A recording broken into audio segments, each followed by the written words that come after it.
Hello everyone and welcome back for a new video. Affinity. Grixis Affinity is still a very strong deck and I'm here to prove it to you.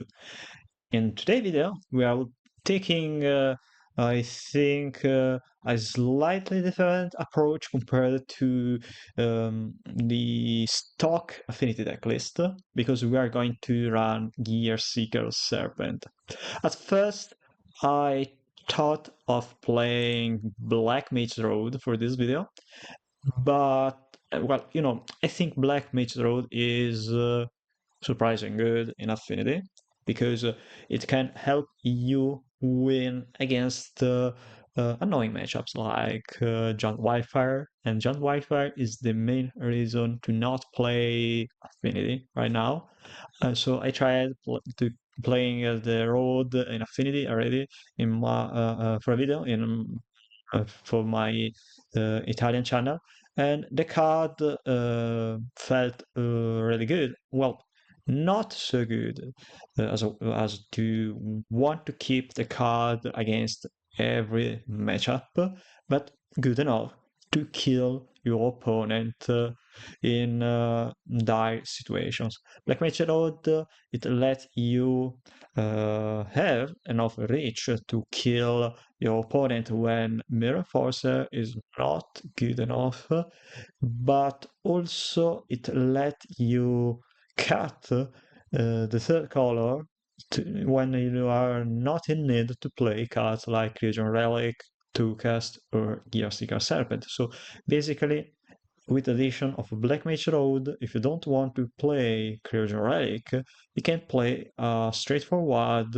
affinity deck, a Rakdos affinity deck, while having the blue just in the sideboard for cards like Hydroblast and Envelope or whatever form of counterspell you prefer. So instead of choosing that approach, after seeing Walker 735 posting a deck list on his Twitter while deck list with the Gearseeker Serpent, I choose to believe in the approach because I think Gearseeker Serpent is very strong in this deck. But beside that, you can say we can say that Gearseeker Serpent is good both against Charmed, Wildfire because he is big enough to trade with the Rating Chrysalis and also eventually to survive the block with the Chrysalis, but also the card is very strong against terror. You know, a 5/6 in power that costs only 2 mana, I think it's good enough to interact, to trade with Tolerant Tail and Cryptic Serpent. So for that reason, in this video, I'm still keeping the same sideboard as the deck list I wanted to play, but I'm going to play Paolo Don Francesco's main deck. So, my main deck is quite similar to Paolo's. I wasn't playing the Black Mage Road, but I was playing the Black Mage Road over the Gearseeker Serpent. But also, I think the most relevant change was me playing a Fanatical Offering, while Paolo chose to not play the 2 mana sacrifice dispute effect, but instead he chose to play 4 copies of Creation Relic and 4 copies of Tukast. I think we can play reasonably more blue cards just by cutting Furnace and the Vault Whispers or whatever. You just want to play 4 copies of Seat of Synod or eventually 3 copies of the Synod and a singleton copy of Island. To be honest, if you're expecting a lot of initiative, Ranging Hunter, or Cleansing Wildfire, it is wise to play a singleton basic island, just to not die from, just to not get too much of a blow from a cleansing Wildfire or whatever it can happen to you. I like the idea of playing 4 copies of Regional Relic and 4 copies of Ichor Wellspring, but to be honest, I'm kind of scared by playing just 4 copies of Reckoner's Bargain as a dispute effect. Tucast is strong, is quite strong as a card, but when you aren't playing any other blue cards, doesn't really. I think doesn't really do much. I mean, you can still play cards like Visual Insight or Fanatical Offering. They still do the same thing more or less because you are already playing enough artifacts that maybe you are willing to sacrifice for your dispute effect. And we are playing 8 copies of Ichor Wellspring in this deck list. So it's kind of weird for me, but I think I can assume it is still good and it could be what for the deck. So we are going to try that approach. I think it could be very strong or good enough. I was going to cut 1 copy of Reckoner's Bargain in my deck list because with just 4 copies of Mirror Force, the life gain effect isn't really so reliable. After all, you don't have so many creatures that we are really willing to sacrifice to get back life. So maybe the extra artifact is worth, especially when you have Black Mage's Road. If you are going to sacrifice the token, the life gain doesn't do much. I mean, it's just draw to sacrifice a permanent, nothing else. And I think both me and Walker choosing to cut the 3rd copy of Blood Fountain and adding the single copy of Makeshift Nation is reasonable since we are adding Crucial Relic. And also, Blood Fontaine is not really so strong as it used to be in the deck, but mostly due to the metagame. Most times you are going to cut Blood Fontaine, the 3rd copy of Blood Fontaine to add sideboard card. So when you are always cutting the card, probably it's better to just not play it. So for that reason, I think it is wise to play just 2 copies of Blood Fountain in the current metagame. But beside that, the deck doesn't really change compared to the previous metagames. We're still going to play 4 copies of Galvanic Blast, 3 copies of Charlatan Shaman, Refurbished Familiar, of course, and also Mirror Enforcer. So the main deck is more or less still the same. I think we should um, I should note you that I'm going to play a mana base different from Paolo's. I mean, I prefer playing the full set of every bridge land. I think having so many untapped land is not really worth. After all, you are going to make worse your mana base, but not playing all the bridges. And I'm also, of course, playing the singleton basic land just to play around to play around the cleansing Wildfire and Vision Galta.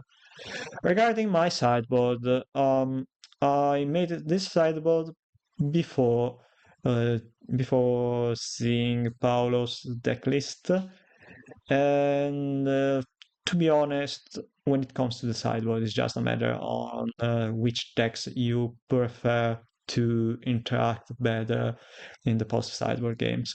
So beside the usual 4 copies of Hydroblast, 4 copies of Pyroblast, and extra Graveyard 8,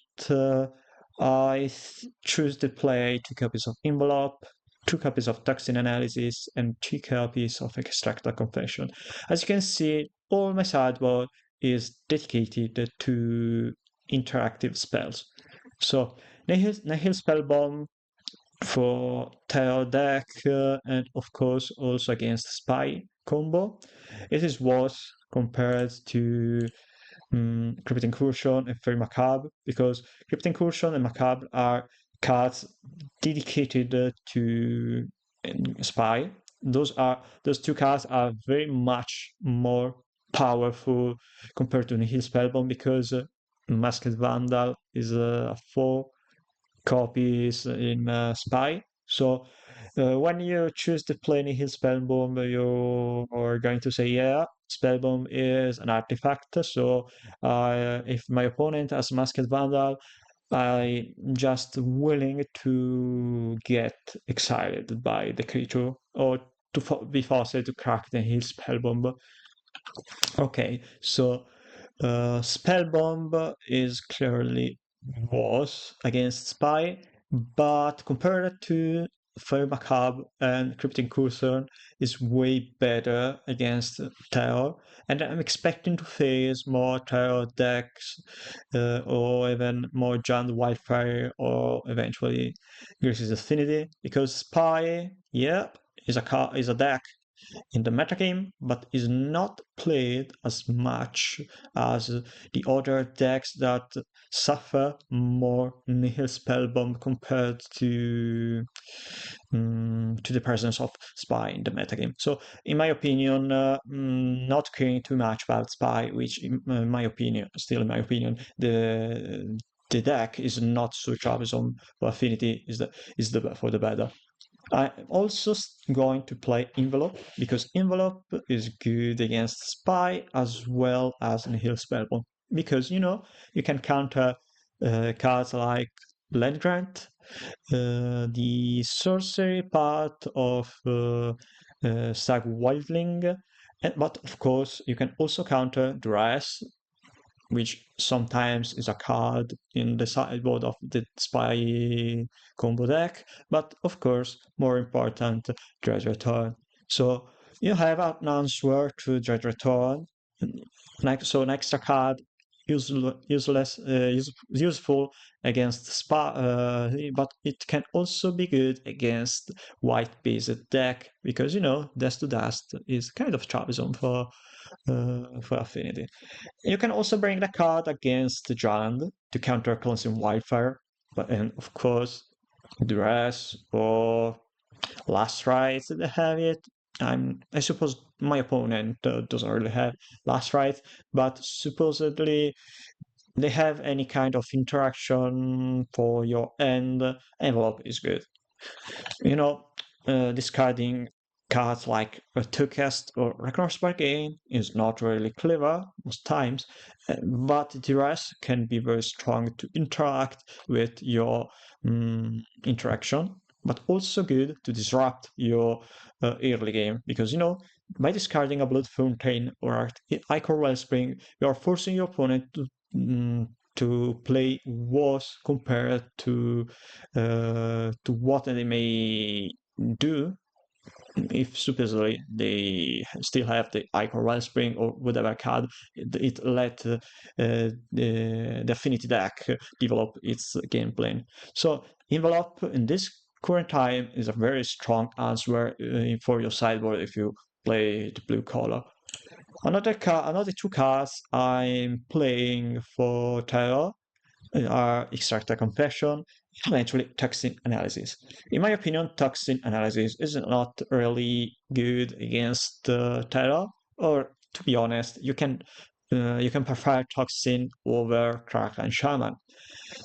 Shaman in the main deck is what as a card as an answer to the Tolarian Terror deck because you can kill more than one creature with just one Master Emerald. But to be honest, you are going to sacrifice so many cards just to kill one Tolarian Terror that maybe Kraken Shaman is not really strong enough. So supposedly you want to keep the Kraken Shaman against Terror, you're also bringing in Toxin Analysis. But to be honest, Toxin Analysis is good enough by itself against Terror because you can target your Retribution Familia or your Milfos to give it that touch and kill your opponent to Iron Terror or Cryptic Serpent by just paying one single mana. So besides the fact that you're also creating a clue token, so it makes Toxin Analysis a very powerful removal spell in that aspect. you're also going to bring in the card against every kind of burn deck because you're also going to play Gearseeker, Serpent, and Mirror Forcer, and the card give you back a lot of life with just 1 mana. But you also bring in the card against the decks like Elves, Spy combo, and Walls combo, and of course Gruul Ponza or Gruul monsters, because those decks can be troublesome when they develop too much their board.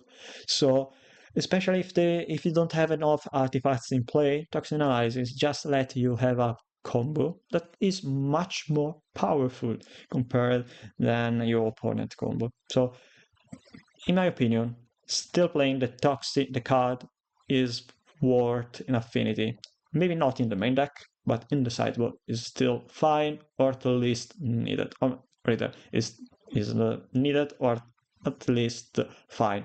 I mean, if your opponent, if you are expecting your opponents to not play any green-based deck, don't play the card. If you are expecting a lot of the above mentioned decks, yeah, I recommend you to play Toxin Analysis. To be honest, I think Analysis is better than the artifact, the equipment that gives you that touch, Hunter's Blowgown, I think it is called. So for that reason, yeah, I mean, it costs less mana, and you are expecting your opponent to not have that much interaction. So Analysis is better, but also it generates a clue very helpful to you. And to be honest, I think we talked about the deck list enough. So enjoy your video and let me know in the comments if you think my intro, my deck tech, my gameplays is good enough to be watched on YouTube. Alright, time for the first match. We are playing against GilbertoAntunes. We are on the draw. And we have a decent starting hand. Double Mirror Forcer, Eco Wellspring, Retribution Familiar. So we have the island over the seat of Synod. So it might be a bit clunky as a start thanks to the presence of the island. Let's see if we are fast enough to interact with the opponent. The opponent is clearly on Mono-Red Madness. They had turn 1 Fatalist Looting, discarding double Sneaky Snacker, and turn 2 Highway Robbery, discarding Fatalist Looting, so they were able to reanimate double Sneaky Snacker on turn 2. So a pretty decent start from them. I'm not sure if it's for the best to cast the Refurbished Familiar, since I have double Mirror Forcer. I think I'm sticking with the Eco Wellspring because it is kind of difficult for me to overcome the fast start. They played Thermal Alchemist. Thermal Alchemist is worse than Cassie Flambeater, so that's a good thing for me. So, Seat of Synod, we have 4 artifacts. Refurbished Familiar is the 5th one. We can go Familiar, Enforcer. Yeah. 5 artifacts, 6 artifacts. Nope, just 1 creature. I guess I go for the Refurbished Familiar, Gearseeker Serpent. Okay. They can kill my Refurbished Familiar, but they choose to cast a free Temper targeting me, and that's good because I have a Refurbished Familiar. I need the Refurbished Familiar in play to cast my Gearseeker Serpent. Now I'm going to block the Snacker. Yeah, I don't really want to go too low on life point. Anyway, it's very likely I'm going to lose. Oh, okay, so they both have Kessig and Thermal Alchemist. So I suppose they are playing the Thermal Alchemist over Gather's Knife.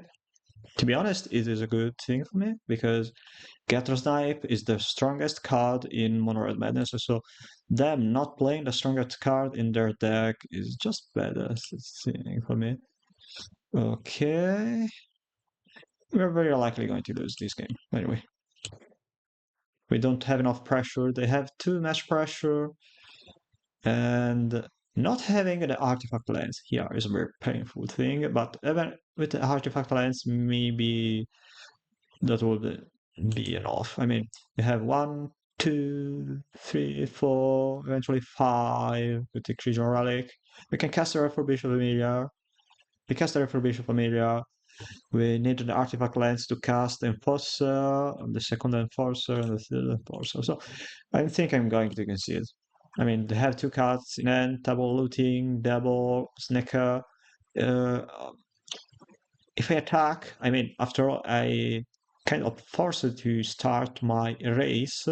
If they don't start dealing damage to them, I'm going to lose. But if I also start attacking, I'm likely going to lose anyway.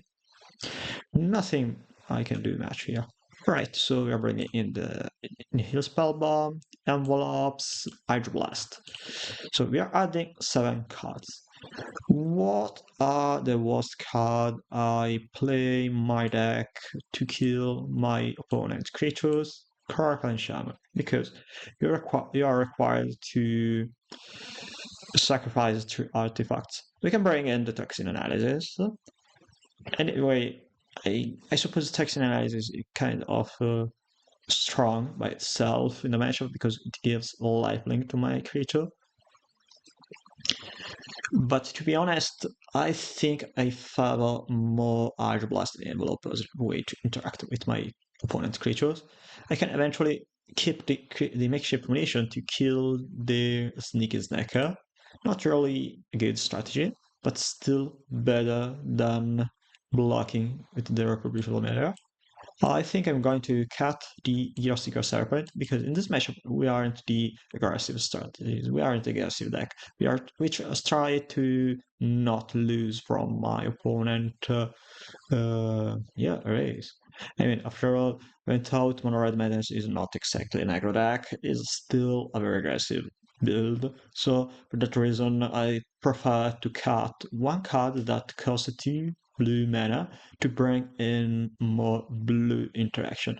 After all, you don't really want to tap out all your resources to cast Gearseeker Serpent against an opponent, which is very weak to Hydroblast and Envelope. Envelope is very strong because we can counter basically every draw spell, and that deck relies on 2 things: Gatto's Knife, but the opponent is very likely not playing the Gatto's Knife since they have both Gearseeker Flambearer and Charm Alchemist. And the second very strong part of the deck is Get Up the Prize and the draw spell with Plot. So both of these draw spells are very weak to Envelope. Well, I suppose we are going to bring in Toxin Analysis or Extraction a Confession, but to be honest, I don't really like Extract a Confession in this matchup because if they have, well, their Epicure is kind of weak. So I'm bringing in 2 Toxin and cut 2 Creature Relic. To be honest, we don't really need that much card advantage against that kind of opponent. Alright, so we take a million. And we have a very weak mill to 6, but I think we are kind of forced to keep it. Alright, what do I think? Maybe Refurbished Familiar is not the strongest card, so maybe we should cut Refurbished Familiar over the Gearseeker Serpent. I'm not really sure. Anyway, I'm going to keep these 6 cards and put on the bottom the makeshift munition because it's a kind of a late game card that has killed the opponent in the late game, but also it let us just kill the Sneaky Snacker in the late game. Alright, so we pass the turn, we wait for the opponent to do something. They have a Fatalist looting. On turn 2, they discard Snacker and Mountain. Okay. So unless they have a fair temper, but I think they don't have a fair temper because discarding Mountain over everything else is weird. I think I'm going to cast here the Retribution Familiar. They very likely have Pyroblast in hand because it is very weird for them to not casting the Physical Saluting on turn 1 and not having burn spells while discarding with Physical Saluting. Right, so tap the land. Yeah, I guess casting here a black spell is always the correct play. They discarded Lodart, so kind of weird from my point of view to discard the mountain over the Lodart, but I suppose I have a lot of burn spells in hand, or I mean a lot of lands in hand. Flashback looting, that's fine, more or less. Yeah, they reanimate the Snacker, which is annoying. We have a creature relic, yeah. Right, so I think I'm going to cast Creature Relic, leaving the red-blue mana open, so I can choose between casting Galvanic Blast if I find it, or to cast. I draw a Bolt of Whispers. Okay, so now we need to choose between casting to cast or the Arcanist Bargain. I suppose it is better to leave the mana open, so I can eventually cast Reconnaissance Bargain of my provision familiar to cast a removal spell to kill my familiar. I suppose it is for the better. I mean, after all, we don't really need to kill the opponent's Sneaky Snacker. We have Creature Relic to tap the Snacker. So we can block, cast Reconnaissance Bargain on our provision familiar. We draw one less card, but that's fine. After all, we're going to crack Creature Relic to put us to encounter on the Sneaky Snacker. They have the Gutter Snipe as well. That's kind of surprising. Right. I suppose I need to keep one red mana source open to cast Galvanic Blast. Sure. I know I want to cast to crack the Creature Relic to cast an eventually Hydroblast or Galvanic Blast here. Okay, so we're tapping the Furnace and well, the Whispers to cast Reconnaissance Bargain on the Eco Wellspring. And we can choose the best play. There's not bad play here, which we have a lot of bad plays. Wow. Okay, to cast, I guess. It is better to kill the Gutter Snipe here rather than tap the Snacker. Right, we found the Galvanic Blast. We killed the Gutter Snipe. It is their strongest card after all. Alright.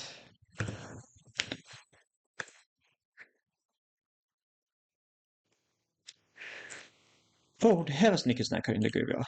So Nihil Spellbomb past the turn. Let your turn opponent. You can deal 2 damage with your Sneaky Snacker. They have as well 2 copies of Large Arch in the graveyard. So they're forcing me to crack the Nihil Spellbomb by a kind of oh, let me think. If they have a Fire Blast, how much damage they can deal to me? Fire Blast is 6 damage. So we go down to 13. Like that, those are 6 more damage. So we have 7 life left. Yeah, they need a lightning bolt to kill me. Well, that's not enough, actually. But to be honest, I don't really want to take the extra damage from the Lava Dart, so I'm cracking the Nihil Spellbomb to exile at least one Snacker and double Lava Dart. That's kind of fine. Not the strongest thing I can do, but better than nothing after all. So we draw 2 cards with a 2 cast, no point for them to counter the 2 cast with a Power Blast. They choose to counter. We are still going to kill the Gutter Snipe, but I think I'm going to first crack the Creature Relic to tap the Sneaker's Necker. So then I can choose eventually casting Galvanic Blast or whatever to kill the Snipe. Alright, so destroy the Gutter Snipe. We got the two cast per blasted, that's kind of fine. I think we can play the blue bridge and pass the turn. They can pass here. They have a lot of creatures. They're probably not going to play. They're very likely not having Builder Epicure if you had the Eternal Alchemist in your deck. Right, so create your relic. Draw one card. Create your relic. Draw Nihil Spellboom so we can exile this Necker.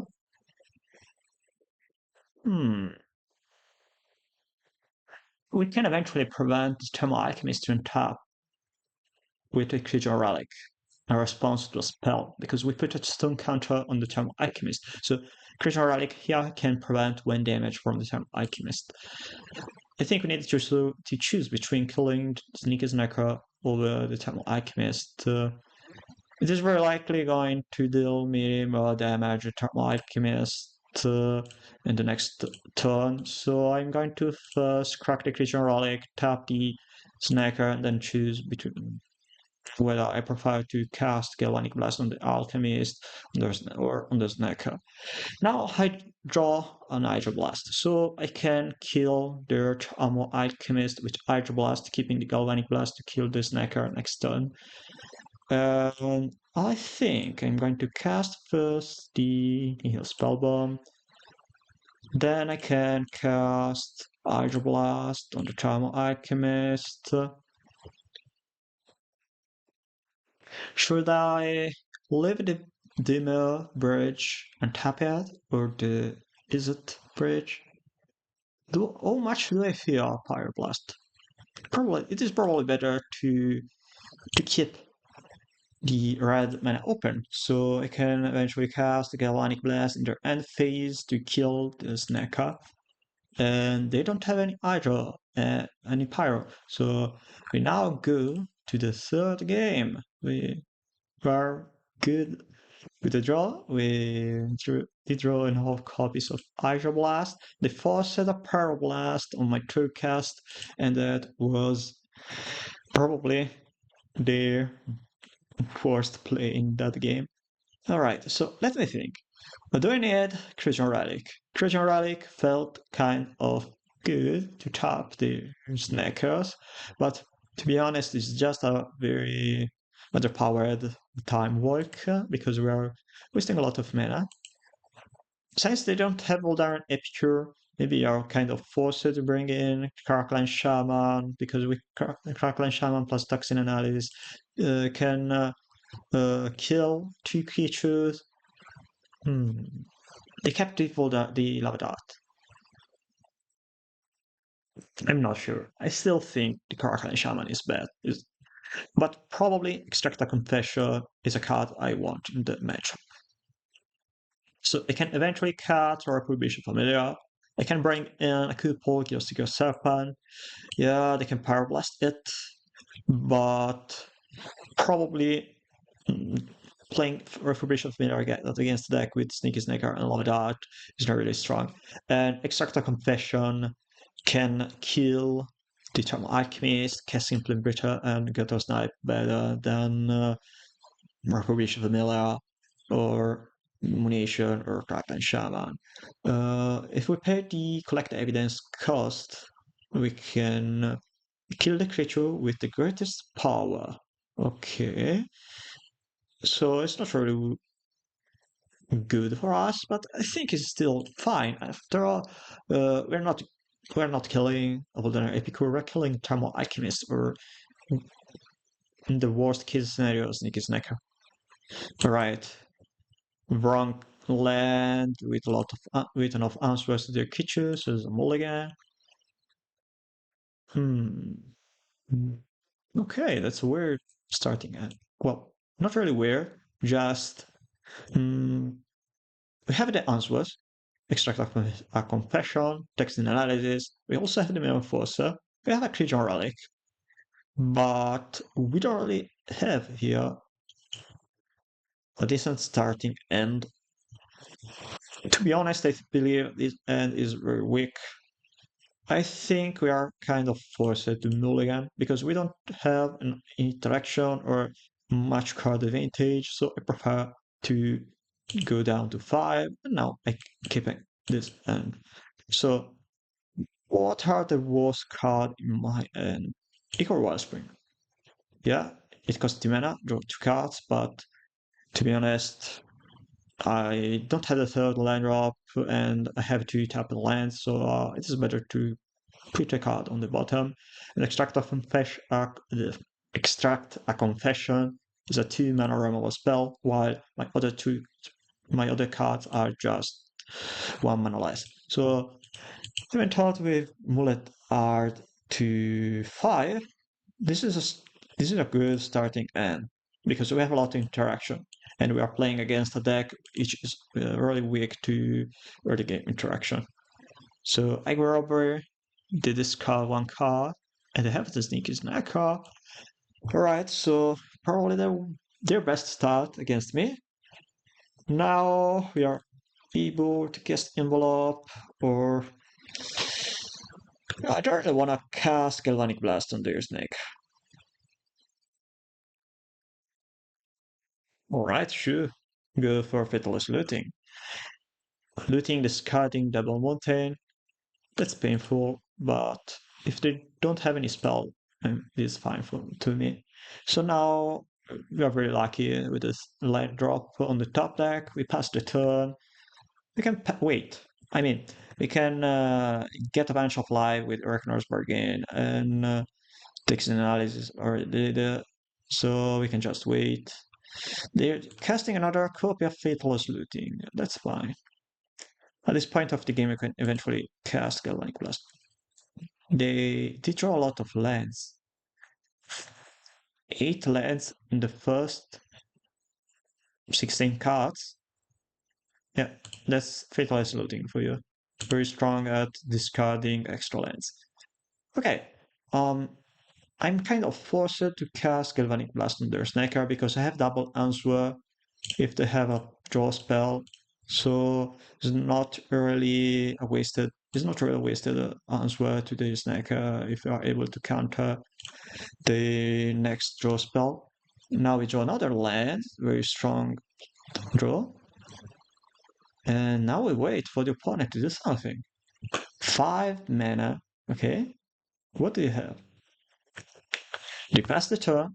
I suppose they have a lot of interaction or a lot of burn spells. Okay. I'm not sure I want to cast the Towcast. It is very likely for them to have Pyroblast, so just wait. Hold up the mana, counter this stuff. Alright. Okay, that's cool. We can play like a Wellspring and wait for the opponent to do something. Hydroblast? Wow. We can indeed play 4 copies of Hydroblast to... Okay. We can just cast Hydroblast on the Charm Alchemist. That's really bad for us.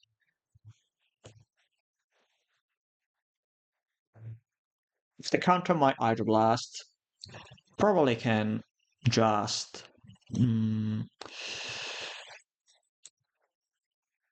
just wait. I mean, we have enough interaction in my deck. Maybe I am forced to cast another Hydroblast because it's very likely for them to have another Fire Blast in hand. It is very likely they have to bring it in at least 4 or 5 copies of Pyroblast munition. That's good. Munition is very strong if we are supposed to keep this Neckar dead. Alright, I'm going to cast the 3rd copy of Hydroblast.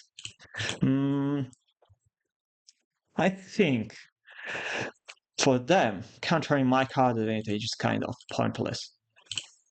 I believe that my card advantage is weaker compared to their card advantage in this matchup because, uh, you know, even if they counter my card advantage, I have so much card advantage in my deck that more or less I'm going to draw another card, that draw two cards. I can eventually crack my Eco Wellspring with Munitions to draw extra cards. And we have a Galvanic Blast on the top. Okay. So what are we going to do here? Should I crack my Eco Wellspring with Munition? I think I'm not going to do that. I prefer to kill this Neko. Okay, looting is fine. They're animating their Neko, but we have the mission. Pass the turn. Let's cut another Neko. We kill this Neko. We can cast Envelope in their next turn. Not really great play. Better than nothing, I suppose. Fontaine, pass the turn. We're going to crack the Blood Token and the Seat of Synod to kill their Snacker, likely. Sure. Discard 2 dead cards. They have 4 copies of Snake Snacker in the graveyard. That's quite something.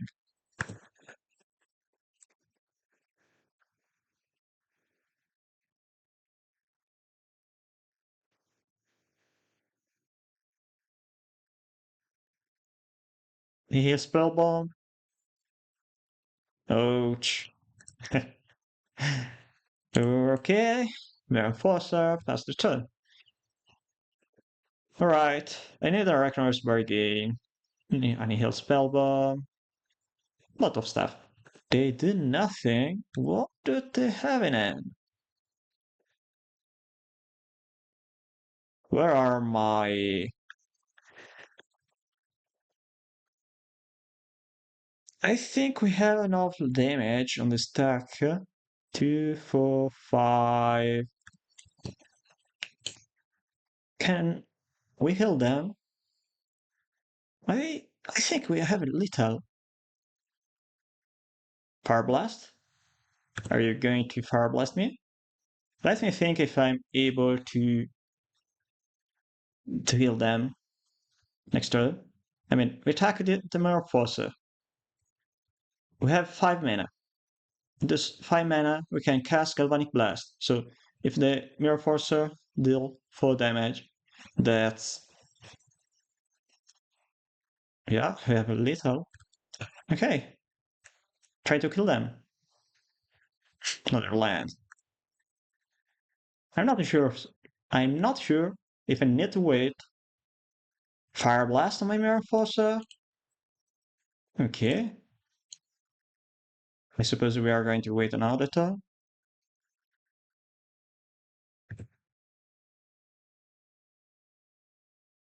Play the bridge. Pass the turn.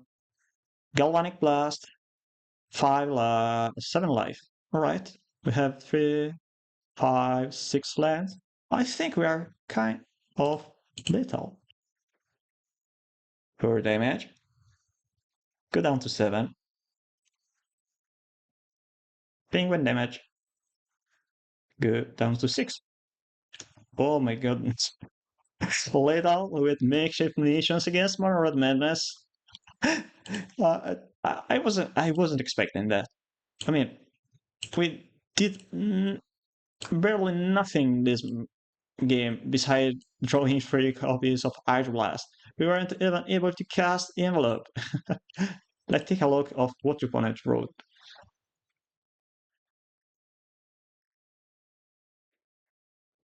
Seems like the opponent draws too many lands. That's quite something.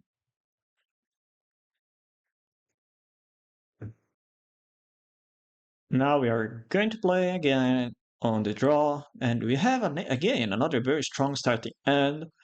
I think this is very strong. I mean, we have 3 lands, we have all the creature, and we are playing against Faeries. Okay, I don't like playing against number Faeries. But I believe Affinity is not really bad against Faeries. Alright, what should we do here? Well, we have quite couple play already on the first turn, because we can go bridge on turn 1, the black bridge to cast Refurbished Familiar, or we can play the Izzet bridge and cast turn 2 Caracal Shaman.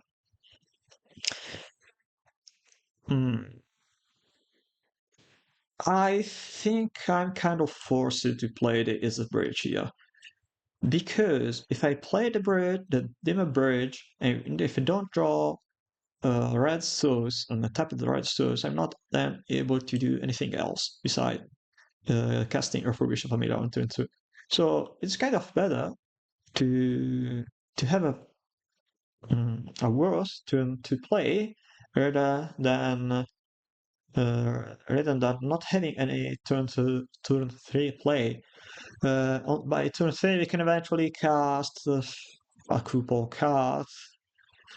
We can cast a Familiar by tapping just 1 mana. We can cast another strong card eventually. I'm not sure. It mostly depends on what we draw on the top deck. So now we played Caracal Shaman, wait for the opponent to do something, they do nothing, and we pass turn. So we play the top of the land, wait for the opponent to do something. They're likely going to cast Neil Boy, whatever, or maybe they have a Spell Pierce in their hand. If they have another untapped land and they can play the Strix to tap my Caracal Shaman, I'm not going to blow any lands with my Caracal Shaman right now. I'm not sure if I need to block here. It's probably better to not block. If they have the flash creature, they can kill my Caracal Shaman in the blocks. I can play Refurbished Familiar next turn, but you know, in my opinion, it's better to block. So we are forcing the opponent to tap in their turn to kill my Shaman. Shaman is not strong against Faeries anyway. So if they don't have an untapped land, then we can play a Refuge Familiar and eventually another card. We need something like Nihil Spellbomb in the top deck so we can play land, Nihil Spellbomb, and another card. Right, bridge. We're playing the bridge. Play the Refuge Bishop Familiar. Next turn, we have 4 lands. I'm very likely not going to block with my Familiar, because if I don't block with a Familiar, I will be able then to cast double creature on the next turn. I mean, not really worth losing my only flying creature to block the Moonseeker Acker when all my opponent threats are not flying creature. So next turn we have 5 artifacts. We can cast first Mirror Enforcer or the Gearseeker Serpent and then cast the other threat. And I think it is way better than sacrificing the full Bishop Familiar to block the Moonseeker Acker, in eventuality to have a ninja to bring back the Humbling Elder and play again the Humbling Elder. So likely is I don't really want to block the Elder. If they're going to tap to cast a ninja, that's a very good thing to me because I will be able to cast double creature then, preventing them to do everything. I mean, everything. In the sense that they are required to pass to the combat to do anything. Right, they tap out to cast ninja. Now they're going to understand which deck has the strongest non-flying creatures. Yeah, draw 2 cards, discard 1 card, 0 mana divination more or less. Yeah, they tap the mana to play ninja, but drawing the ninja is still a free. knockcast ability. They found a land that's poison. They have a flying creature. And have Ichor Wellspring. Okay. I think I'm going to cast the Ichor Wellspring. Um, they can counter it with their Special Test Pride, so it is better to resolve the Ichor Wellspring or Ichor Wellspring, whatever. I'm not really sure about the English pronunciation. And we draw another land. So we are sure now that Mirror Force is not going to cast mana next turn. They're likely have another Humbling and in their end. Now we need to choose between blocking these Firmis Grant, lose the Refurbished Familia, so they're not going to have enough mana next turn to do so. Oh, bind the monster? Alright, that's quite unexpected. To attack with everything, I think I'm going to block the Firmis Grant. You're going to lose the Refurbished Familia.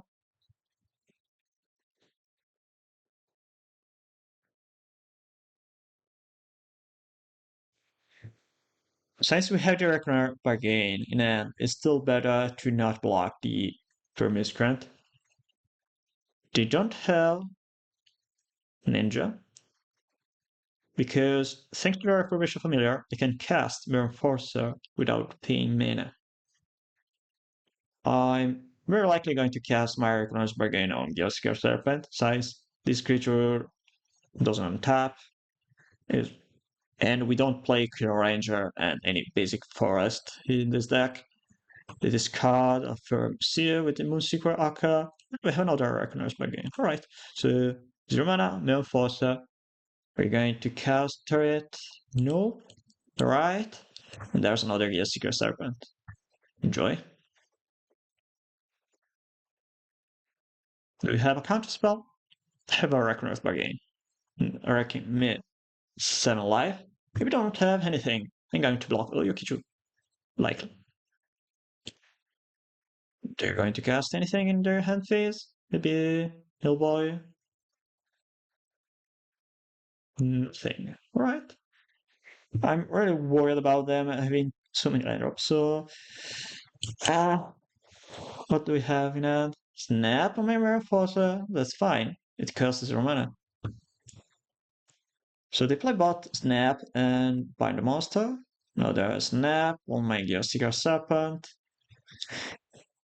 There's no reason to cast Bargain on my creature. Should I cast? Should I block something? Yeah, maybe I should block the ninja.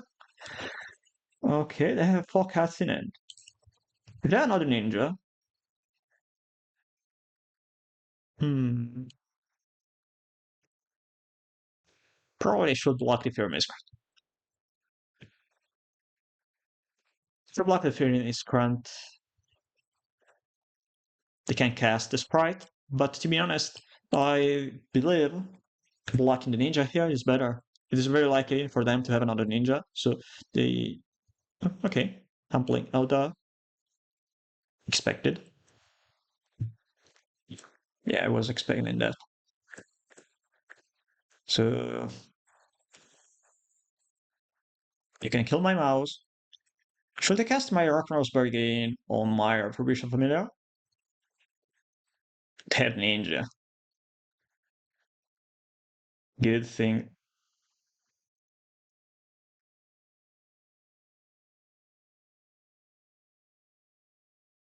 Yeah. They played a ninja on the Moonseeker Attacker and not on their Fairy Miscreant. Okay. Maybe they have a sprite in it. I think I should play Ragnar's Bargain on my Raspberry. It's very likely for them to counter my Ragnar's Bargain.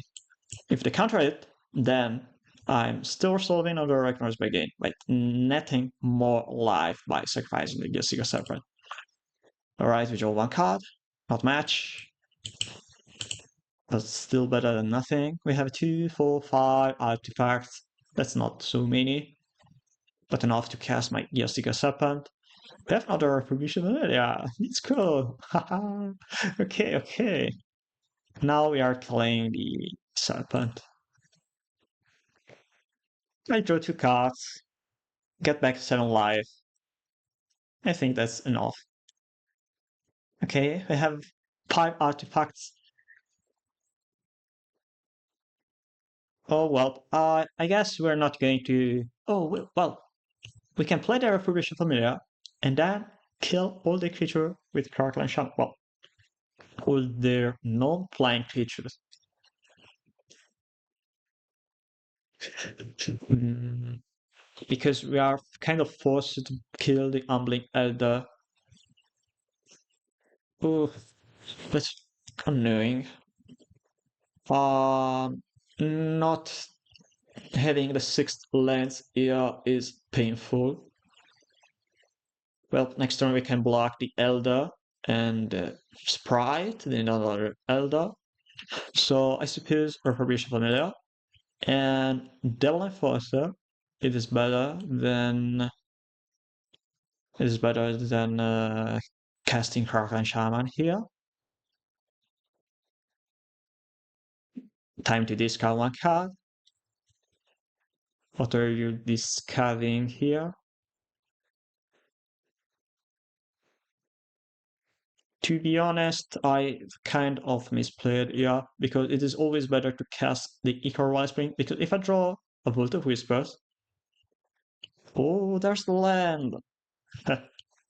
Okay, we did not miss the land drop, but still is a top of the land. But you know, if I were able to draw a Vault of Whispers from the Ichor Wellspring, well, that doesn't really matter much. Okay, now you can attack with 2 creature. All right, I'm blocking the Sprite. So I can cast my Kraken Shaman next turn. Another Humbling Elder. At least they're not bringing back the Sprite with the Moonseeker Aket. But I'm kind of surprised by them having 3 copies of Humbling Elder. Alright, so you kill my Refurbished Vanilla. I have another. You have 2 copies of Blood Fountain in your deck. There's the Faeries Crown. I have 2 cards in it. What do they have? Alright, so first the Gearseeker Serpent. Let's see if the Serpent resolve. I'm more concerned about resolving a Kraken Shaman because I want to kill all the creatures, all the non-flying creatures.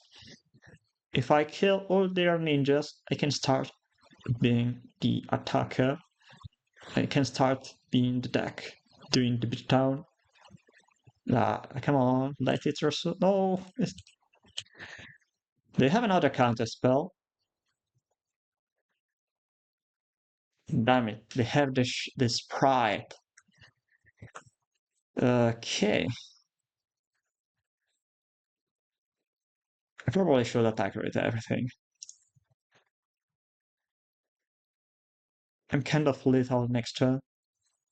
Do they have the little damage next turn? If they, for example, block, if they snap my Gearseeker Serpent, 2, 4, 5, 6, 7, 8, 9. They have a little. I probably shouldn't worry about that. Probably should attack with my mirror sources. They're going to take 8 damage, go down to 7, block. Yes. Well, whatever. I think I'm. They have 3 ninjas. They have 3 flying creatures. I don't have any cards in my hand.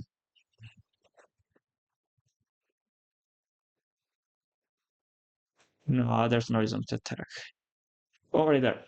It's very likely for me to die from a bounce effect, from a Strix, a bind a monster, a snap. And then I'm not really lethal next turn because they can block. And The Gearseeker serpent is not enough.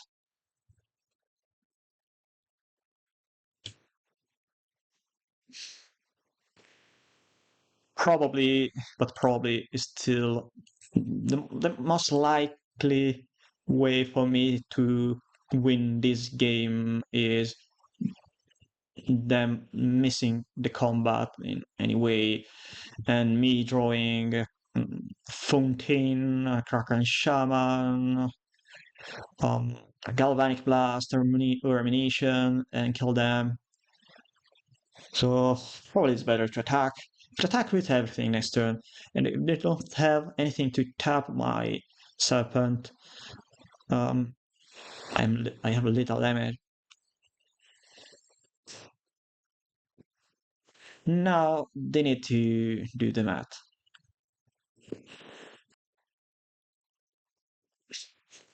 Weird enough, Kraken Shaman was so strong at that, in that spot that it is kind of surprising of Shaman, which is probably the worst card I can play against Faeries, was probably good enough to let me win the game in that spot if the card is solved. Alright. Am I dead? Am I alive? Let me know. Do you have a Strix? Fursuit. They can block with the Fursuit. Alright, if you attack with everything, they can block with the Fursuit. Now they need to keep two blockers. They're likely trying to find a counterspell. They're scrying. They really think a lot about that scry too. So they're not sure how to win the game. Maybe they're just thinking on, oh, I'm able to win. But to be honest, right now, since I don't have any cards in hand, because we're able to resolve just one organized bargain, they put all the cards on the top and attack with everything, I guess. Or rather, with everything but just one creature. Unless they have another ninja. They're not attacking with the... Oh no, they're attacking with everything. With everything beside the Moblin Elder. Okay. I'm kind of forced to block the ninja. Oh, well, nope. They're not attacking with the Elders. I'm blocking one ninja. They draw all the cards they were able to see with the first year. I have now 4 life left. If they don't have a counter spell on the top deck, I have a lethal. If I draw Galvanic Blast, it's very likely for them to. Okay, off one mine, another land. Alright. Too many lands on the top deck, I guess. Alright. We are going to bring in the Power Blast. I don't really have so much cards against Furies with this deck list. So we're bringing out the Cartline Shamans. Should I bring in the Extractor Confession? I'm not sure. I don't like Extractor Confession against Furs. But text analysis is bad. Envelope does nothing beside countering of one mind. Hydroblast. I mean, my opponent is mono blue, not mono red. And his spell bomb is really pointless. So I think I'm going to bring out another copy of his spell bomb. I'm going to keep all my creatures, all my cards of vintage.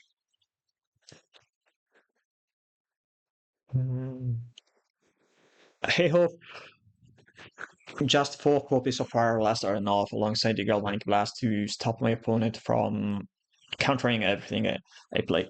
To be honest, I think this version is very strong as being the aggro deck against Furries because you have the Gearseeker Serpent, so you have 8 big creatures, you have Refurbished Familiar, and we are kind of lacking in many copies of Nations and cards like Bird Weapon. But on Magical Line is not so much widely spread mono blue for I think. Maybe I'm wrong. Maybe I'm not. I'm not sure. So we go for drop spur bridge as first play. They're likely going to have something like spell piece or annual. So it is better to play Retribution Familiar rather than Eco Spring because with Eco Spring I can draw 2 cards and I prefer to cast Recurrence Bargain on Eco Spring rather than sacrificing my Great Pyrenees. And now as you can see, this is the reason why I prefer to have so many blue mana sources. Alright, so now they need to choose between casting any creature or leaving even open to cast something else. What do you have in hand? They don't know what to do here. For sure. Right. Maybe they're worried about another copy of Revolution Familiar. I think if you have a spell pierce or whatever, playing the first year, yeah, is for the better.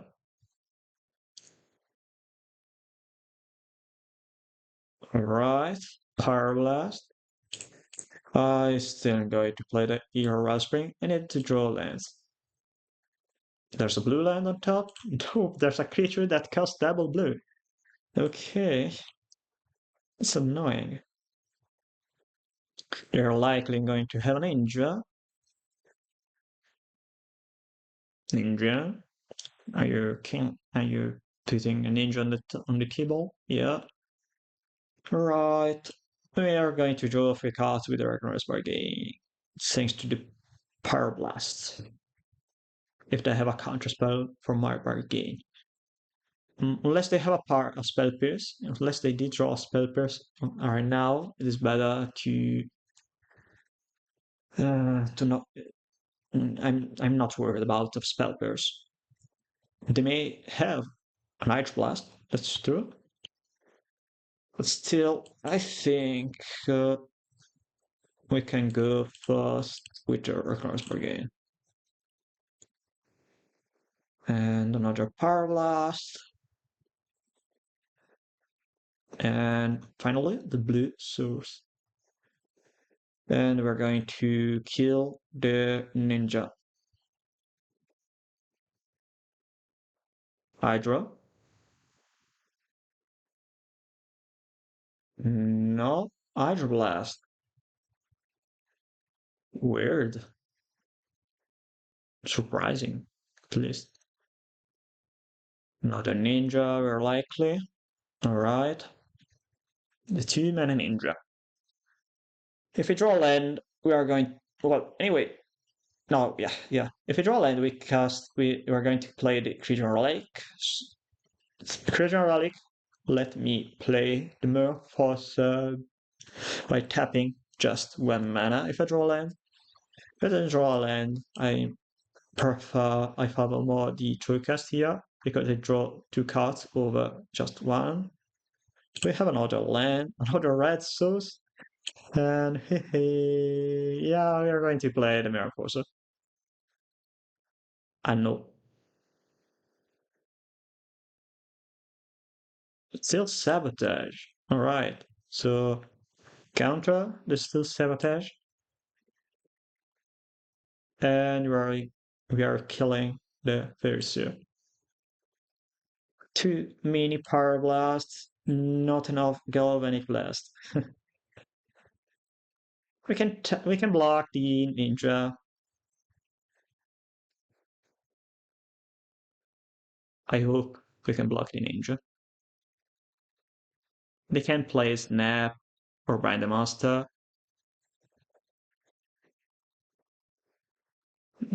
Okay. Wow, another Turcast. Do you counter it? I counter it? Why? This is too aggressive from my point of view. Well, I'm not a Bannable First player. They have a Sprite. Likely they're going to play another ninja. Playing the monster on the top deck. Nope. Okay. One secret attacker. Another ninja of the power. Alright.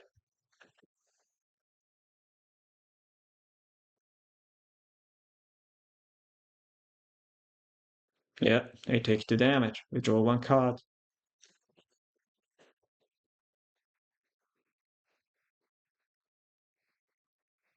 What are you playing? What requires you tapping so much mana? And they're choosing nothing. Alright. Galvanic Blast. Okay. Time to play your second copy of Counterspell. No Counterspell. And I'm going to play my Nihil Spellbook. They wanna counter it with Sprite. I have the Galvanic Blast. Do you have an answer to Galvanic Blast? They're not doing anything. We crack the spell bomb to draw one other card.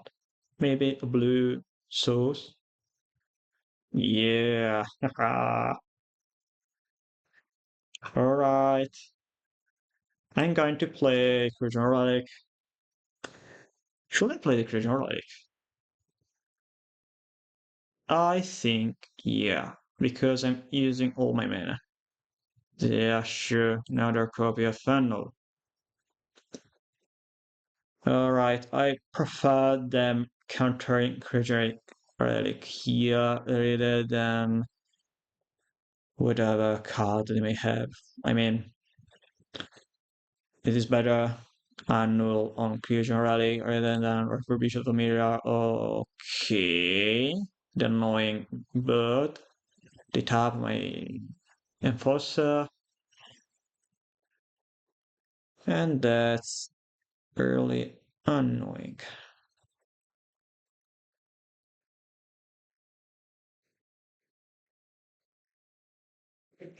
Alright. Do you have a counter spell? Nope. Do you have the counter spell? Seems like nope. And I have another Retribution Familiar. So they don't have any. They're likely going to discard an island here anyway. Yeah. Alright. Your turn, opponent.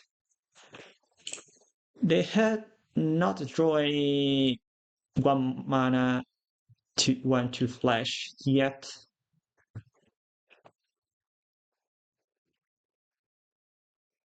Faeries. If they attack with a flying creature, I'm blocking the sprite.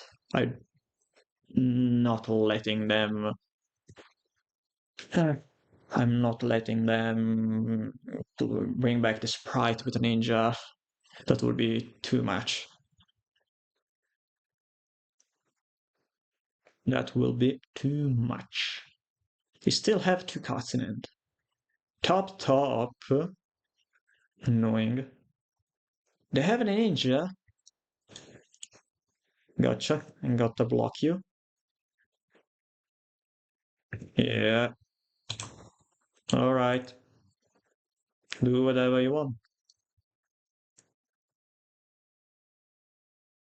Have another blocker for your ninja. Okay. Sprite.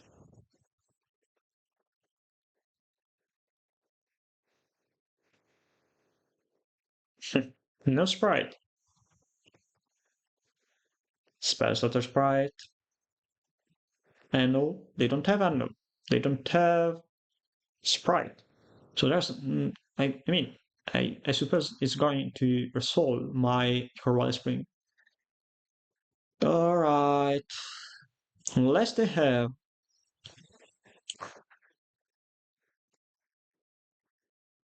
Unless they have this spell, this Ragnar's Brigade is going to resolve munitions. Okay, Gearseeker spell, Gearseeker serpent. Let's go, Mr. Serpent.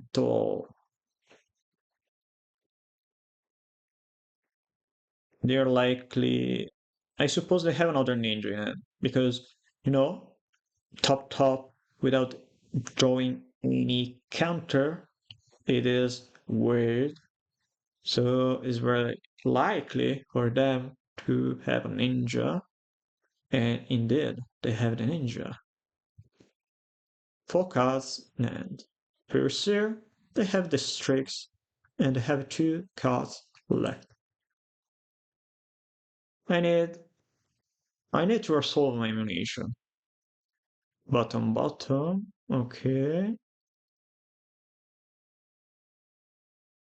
Ragnar's Bargain. I suppose Ragnar's Bargain is better than. I mean, if they want to counter Ragnar's Bargain, is better than counter ammunition. So I'm letting my opponent counter the Ragnar's Bargain. Now I have just 1 card that I don't know in there. So I'm still casting Creature Relic. Maybe they have an Annual. They have a null. You have it. You wanna cast it? Yeah. Yeah, bro. Counter it. Come on. Counter it. Yeah, go for it, champ. Yeah. Ah, still certain. Okay. Okay. Initials. I know you have a Strix in hand, and I'm going to kill all your flying creatures.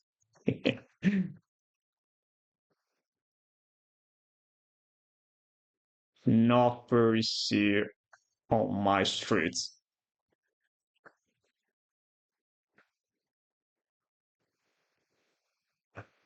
Alright, kill one moon secret attacker. Okay, man, you can play your Strix. You can play the Strix, tap my serpent, attack with everything, lose all your ninjas beside one. That's fine to me. I have a card that requires you finding Hydroblast right now. If you don't find Hydroblast, you're more or less dead. Yeah. Okay. There's the draw this card. They have a land, I guess, and then still sabotage, right? No reason to activate its tricks here. I mean, okay, you can draw. You need to draw the Hydro. Oh, well, maybe they don't want to attack. They're not attacking. Blood Fountain? Okay, let me think. Yeah, there's no reason to bring yet back the familiars.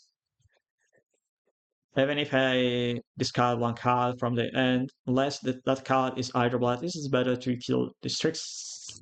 So, combination, ping the Strix with a blood token, play the land, pass the turn. If they have Hydroblast, I can eventually activate Munition. But to be honest, I'm not sure if I wanna waste my mana killing the Kichus when I can bring back my familiars.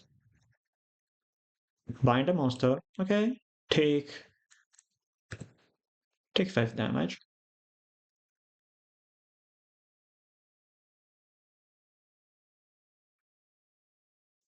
Are we going to attack? They're not attacking. And it's time to bring back my flying mice.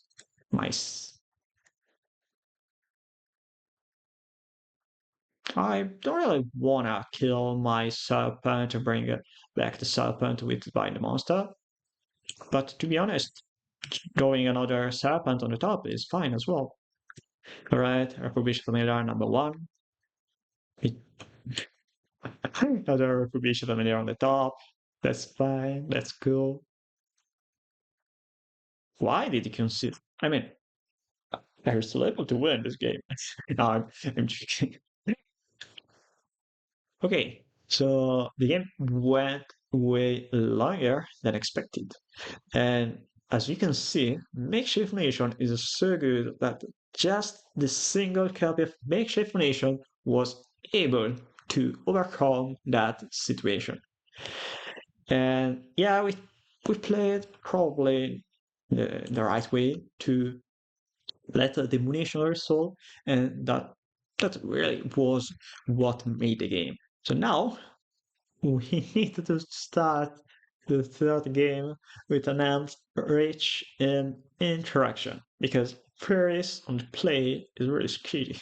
Really, really scary to me. And we do have something cool here. We have Blood Fountain by turn 1, and then by turn 2, we can play Familia and Tocast. That's a very strong start for me, even though I don't have any interaction. Wow. Furnace on the top deck is cool. Fountain is very strong in this deck. And to be honest, it pains me a lot not being able to play more copies than just one. Okay, I think I'm going to sacrifice my Tocast. If they want to counter my Tocast with spell pairs, I'm fine. If I'm then able to play Refurbished Familiar. If they handle, well, I'll take it. They discard another Fury. They play a land on turn 3. And let's see if they're going to attack. I'm going to block. Yeah. They don't have Annual or Spell Spears. They okay. Okay. There's another Retribution in here. That's cool. They have the counter spell. They don't have the counter spell. Alright, so time to play Creation Relic. They don't have. They likely don't have anything to counter my Creation Relic. And we go for Mirror Forcer. Right. Sprite. Yeah. My opponent is probably kind of panicking because they don't have so much time left. And I'm fine trading their sprites to prevent them to ninja because they missed one land drop. Right, another Mirror Forcer on the top deck. So we just try to stop the opponent from doing anything. Right, seems like the opponent skipped the second land drop. That's the reason why it is better to always keep the mind cool, not.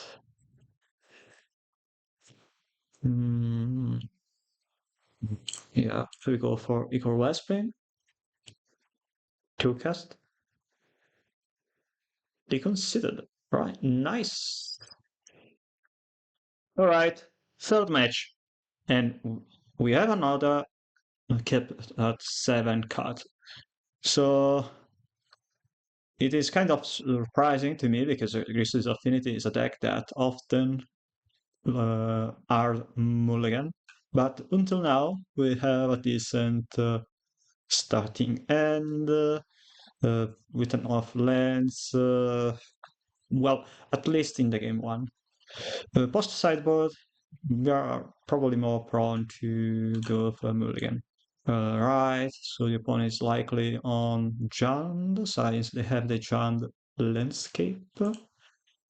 And I think we want to have both the blue mana for Creation Relic and the black mana for an eventual Blood Fountain on the top deck. So we can play the Mistfall Bridge onto one without any worry. If the opponent is on Jund, the matchup is not favorable for us but I suppose we have enough cards in the deck to fight with the opponent. So, very unfortunately, we draw the basic land, and we play the basic land in this deck as a way to fight a constant Wildfire on the artifact land. I'm not sure if I should play the island to cast the Creation Relic, since if I go for the Creation Relic now, I can't play anything else next turn besides any heal Spellbomb. So I think playing the Spellbomb here is fine, and then we can play the Miraculous Bridge and pass the turn. So we can play Galvanic Blast next turn. The opponent goes for Gitaxian Infiltrator or something similar. Yeah, maybe a Furbished Familiar if necessary. Even though I don't really want to cast my Galvanic Blast on a Furbished Familiar, so try to fight a fair game against the opponent. Maybe next turn, since the opponent is on Jund, we can go for the island, Inclusion Relic, and leave the mana open to cast Galvanic Blast if they have the Chrysalis, so they can't sacrifice the spawns from the Chrysalis to pump the toughness up to 5. But since we draw Turcast, I think we can just play the Tapu Land and the Turcast, leaving the mana open to cast Galvanic Blast. Blood Fountain. Okay.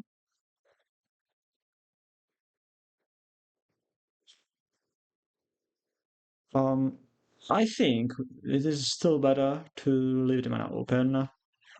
There's not much we can do here. Yeah, we are losing 1 mana, but being able to interact well with Chrysalis might be way better than, you know, getting a version Chrysalis too big so early in the game. Alright, Refurbished Familiar. I think I'm going to cast my Galvanic Blast here on the Refurbished Familiar. So, because they don't have too many artifacts, they tap into mana to cast the Familiar. So by killing the first Familiar, they are not able to cast another Familiar with the left black mana. I'm discarding the Crackling Shaman. Crackling Shaman is very weak against Jund. And even if they have a Blood Fountain, I have an Heal Spellbomb to prevent uh, the recrusion from the fountain. Okay, we draw Meramforsa. I think I'm going for Creation Relic and Blood Fountain. Another Galvanic Blast. Right, Blood Fountain. And I suppose casting the Meramforsa is pretty much free. Not having so many creatures and playing one single creature when the opponent can just kill it with a single cast down or whatever. It's not really a great deal because they can then eventually cast the creatures. They can you know not waste so much mana. Since all their removal spells cost 2 mana, forcing them to kill more than one creature in a single turn is kind of better for me because I get more advantage from it. But to be honest, doesn't really matter much right now. Okay, so we cast Ragnaros Bargain on Creature Relic. Eventually, I can tap the Blood Fountain to bring back the Million Forcer and another creature. I think it's still better to cast Bargain, trying to find other creatures. Kraken Shaman is not really worth for the Blood Fountain. I think we can play the Black Blue land, pass the turn, crack Blood token, discarding Seat of Synod or Silver Bridge. I don't really want to give the information of evening the basic island in my hand. 2 mana, 3 mana, 4 mana, Rotating Chrysalis, alright. So they have just one Chrysalis. Let's see if they wanna crack one Eldrazi spell. Alright, another Using Wildfire. An expert Hydra will be quite troublesome eventually. Okay, I'm going to discard the tap at the land. Another Creation Relic. Creation Relic seems quite good against the Chrysalis deck because we can tap the Chrysalis. But first we need to find some creatures like Gearseeker Serpent. Okay, another Blood Fountain. And tap 1 mana to cast another Fountain.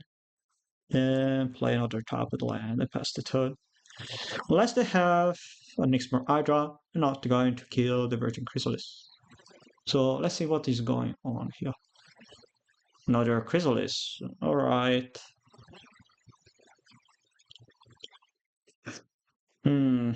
That's quite something. I can't really do much well to stop all those Virgin Chrysalis. Alright, equal Wellspring. You know, I don't play Traxinalis in the main deck, so my probably best answer. Okay, Letter Blood Fountain or Soul. Probably my best answer to Chrysalis is just drawing Gearseeker Serpent. We take the 4 damage, we crack the Creation Relic on the Chrysalis, so it's not going to untap next turn. Another land. And another land. I guess we're not drawing good enough. Okay. Okay. I can probably wait another turn. But to be honest, if I don't draw any Gearseeker Serpent, I'm not doing anything relevant right now. I draw 2 copies of Blood Fountain, and Blood Fountain is very strong in the matchup. But besides that, you know, there's nothing much I'm doing here. Okay, I think I'm going to crack the Blood Fountain to break back the Immune Forcer and the Crocline Shaman since they have on his Spellbomb. So at least I can block their Chrysalis, so eventually, you know, cast Shaman, craft some artifacts to deal with the creatures. You know, Shaman in this matchup is probably fine in the mini deck, in the press sideboard game, as a way to kill the Eldrazi spawn with the Chrysalis on the stack. So, Kraken Shaman in a certain way let you resolve an enemy blast to kill your opponent Chrysalis. I can indeed crack a couple artifacts with the Kraken Shaman and then cast Double Galvanic Blast to kill the Chrysalis, because I cast the Shaman, crack for at least one, the Shaman, forcing the opponent to sacrifice the spawns. After that, I can cast the Galvanic Blast to kill this Virgin Chrysalis. Alright, we have a Gearseeker Serpent final.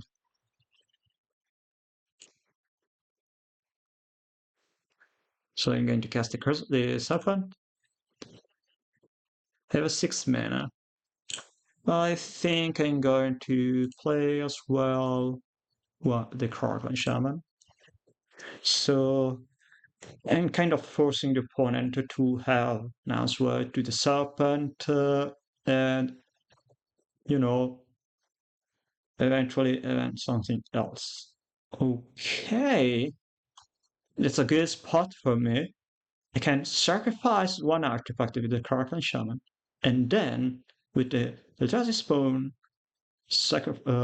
with those Virgin Chrysalis abilities on the stack, I can cast Double Galvanic Blast to kill both Chrysalis. That's very cool. So I'm sacrificing 1 artifact. Okay, they healed it.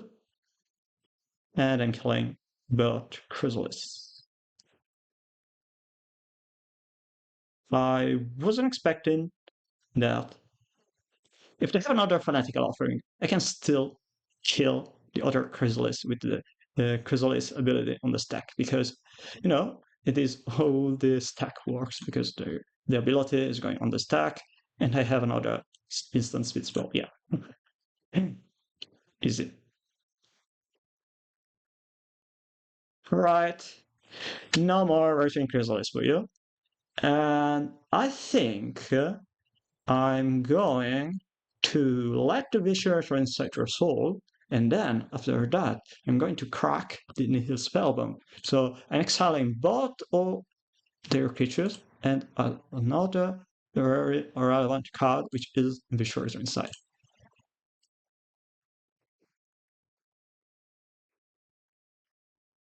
I'm exiling you where we are.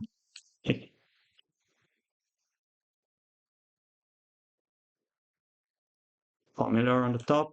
Nice. Alright, no more graveyard for you. As you can see, Karakan Shaman can be helpful sometimes, even though the card is not great in the matchup.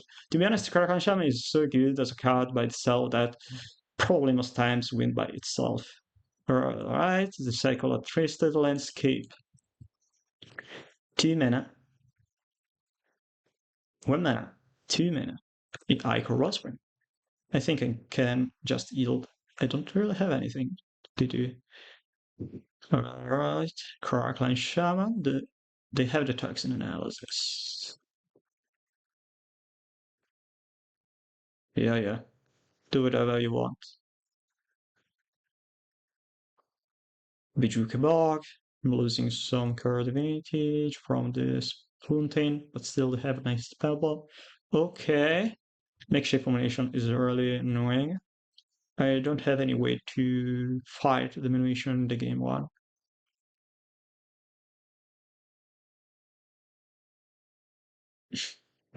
I suppose I'm going to lose this game. I haven't thought I had very, very relevant turn when I was able to kill double Chrysalis and exile the Viscera Insight. Yeah, I killed my Familia.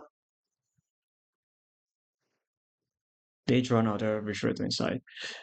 It is kind of surprising. I mean, I play more card advantage than them, but I weren't able to find enough card advantage in this matchup.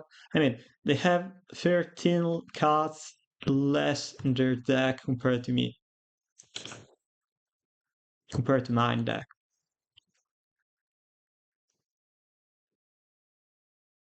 Yeah, another Karakan Shaman.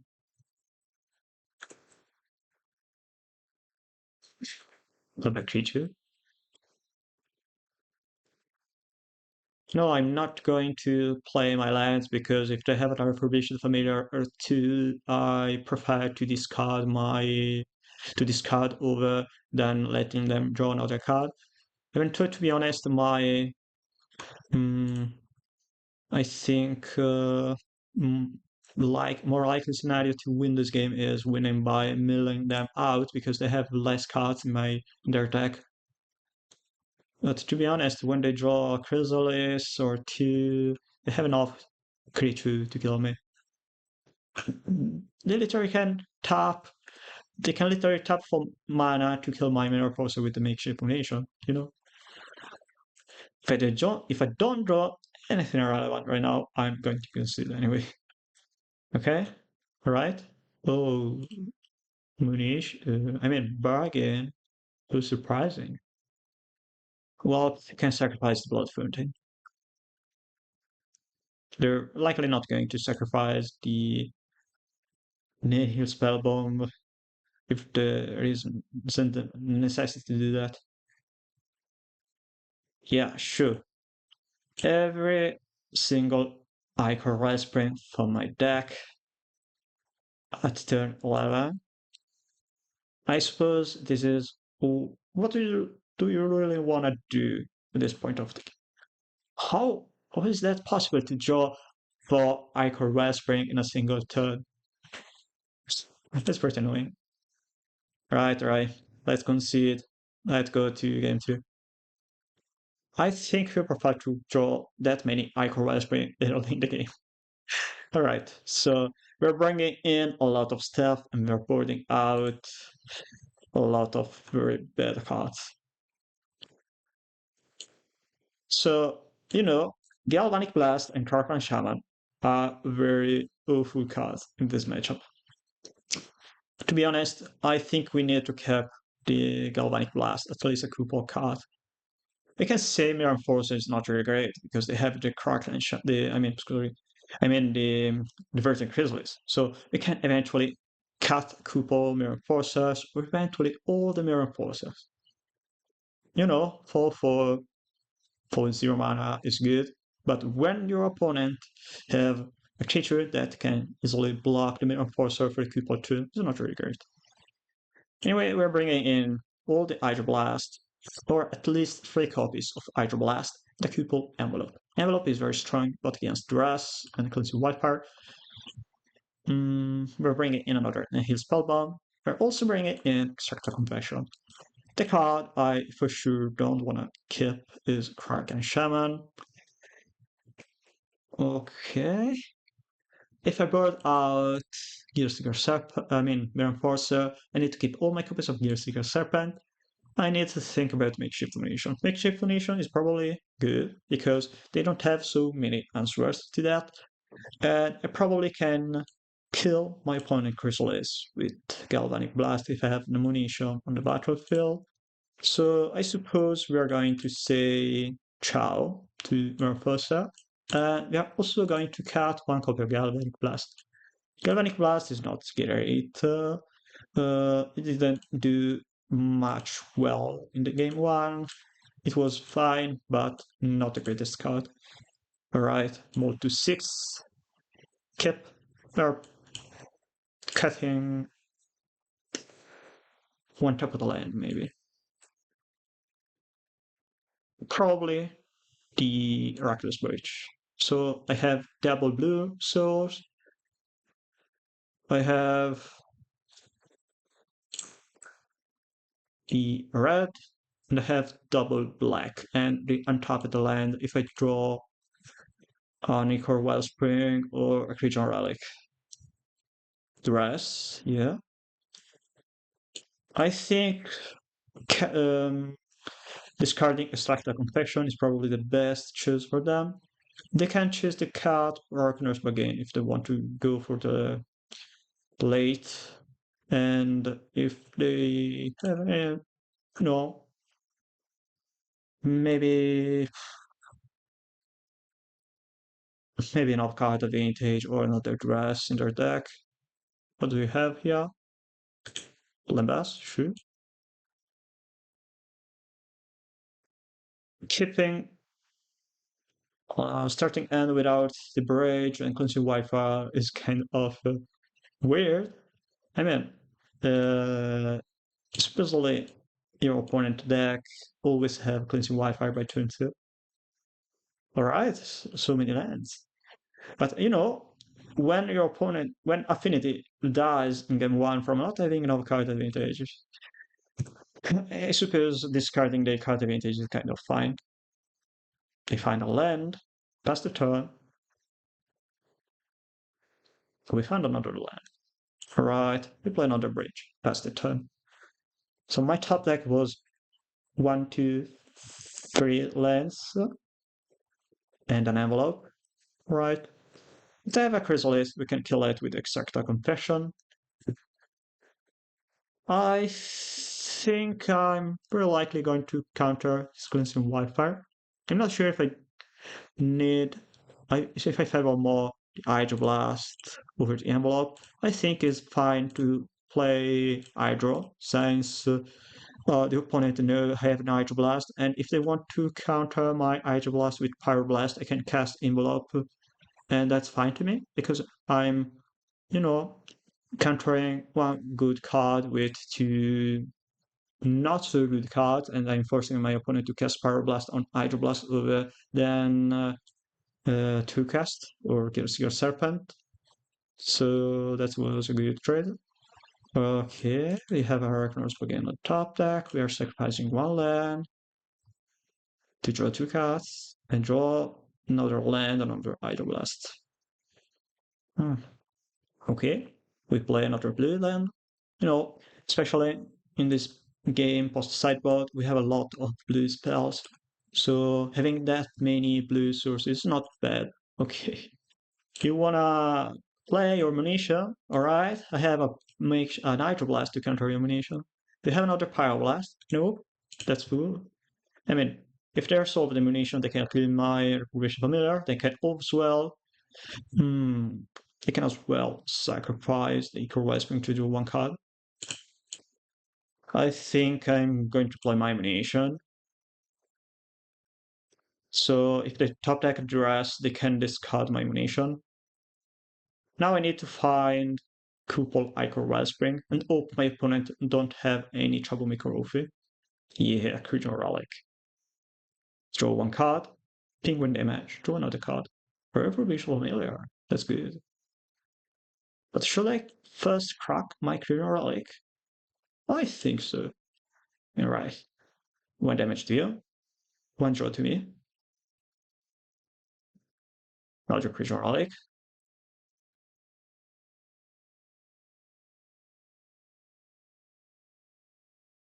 Play the Relic. I think I'm going to pass the turn. If they don't do anything, I can crack my Creature Relic with the Munition, and then play double Refurbished Familiar next turn. Cracking the Landmass. They're very likely have a lot of answers in their deck. Another Eco Wellspring on the top deck. They draw one card. Nihil Spellbomb, alright. We pass the turn. And I'm dealing 1 damage with Munition. And, if they have an answer or two, I prefer to kill my Refurbished Familiar with Munition to deal extra damage. We are drawing a lot of cards now, thanks to the Munition. I do like the idea of drawing another land. We can go familiar, serpent. That's another. That's something I can dig at.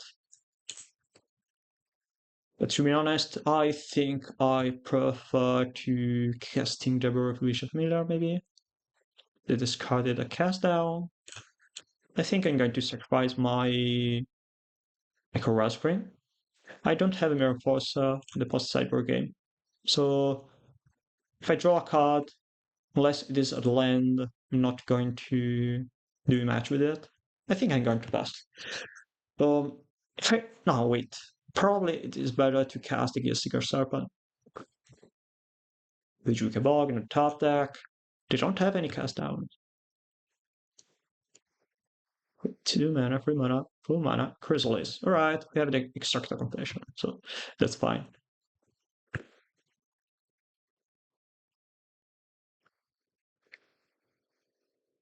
One damage to you.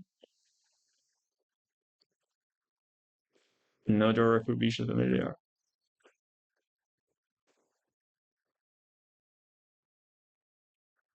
We need to exile to collect evidence. So I need another Creature Relic or Echo Wellspring beside this one to kill the Chrysalis. We'll draw another card with another Therapy there. Yeah. Okay, we have enough mana. But not to kill the Chrysalis this turn.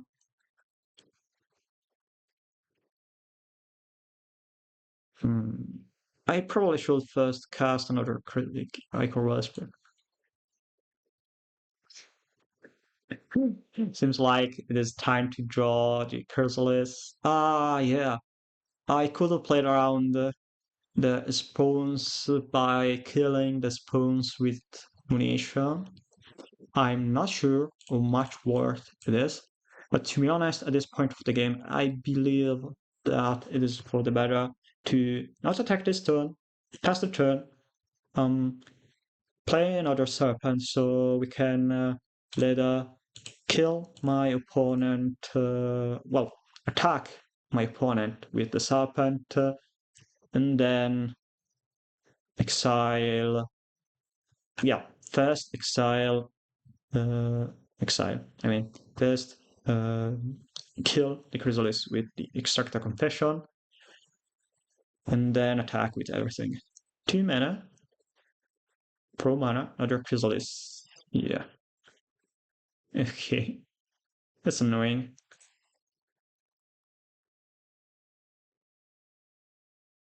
To be honest, I cannot just attack with my Chrysalis, with my Serpent. I have enough mana to activate the ability of the Serpent. I have an ammunition to close the game. Yeah, if I have a familiar, I can discard Serpent and extract operation, so that's fine to me. Alright. Icor.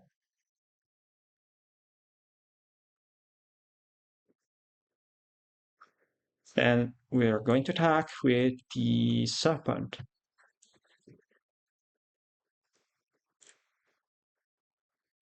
5 damage to you. Unless they kept Carclan Shaman and Toxin Analysis. Tapping out here doesn't really hurt much. 2 mana, Cleansing Wildfire.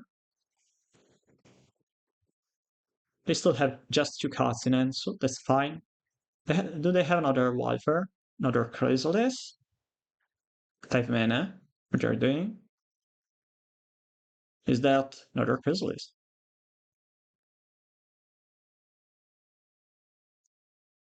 That's a lot of damage. That's quite a lot of damage. Cracking an expedition map, revealing another Chrysalis. Okay, their single copy of my triple mission is in the graveyard.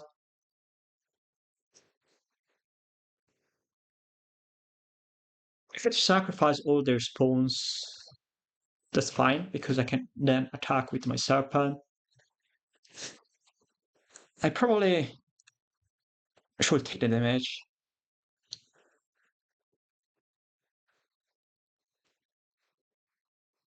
I'm going to attack next turn with the serpent.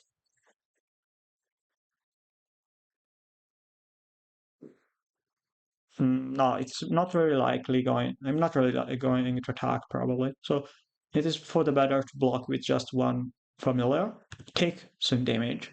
And then next turn we can play Extractor Confession after sacrificing the Creature Relic, you know.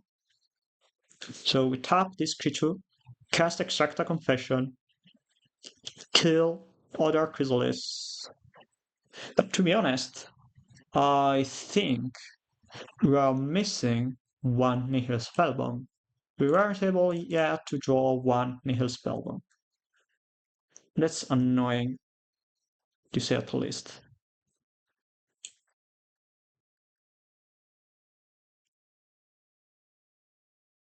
I'm kind of forced to cast Extractor Confession here.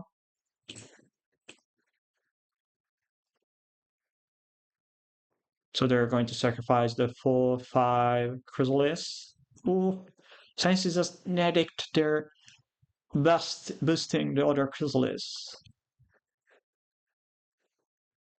You can play double Serpent, play another land to have enough cards, or can just ignore them, sacrifice double Icor, play another Icor, attack with the Serpent.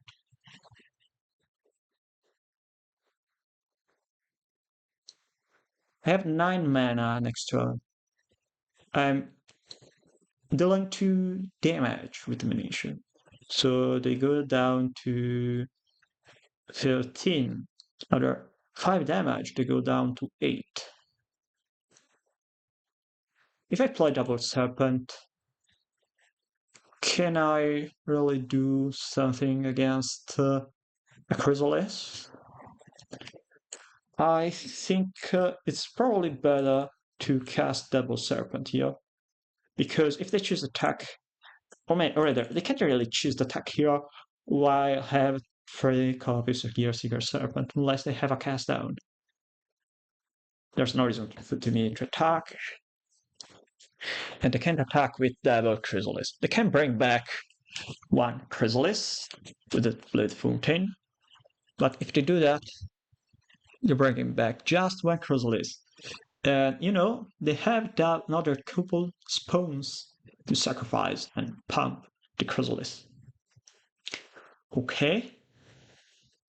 Alright. That's a lot of Chrysalis. They are going to bring back the 3rd Chrysalis, maybe? To be honest, in my opinion, at this point of the game, I can't win if not for this munition dealing 15 damage. Well, maybe not 15, but still, munition is likely my win condition right now.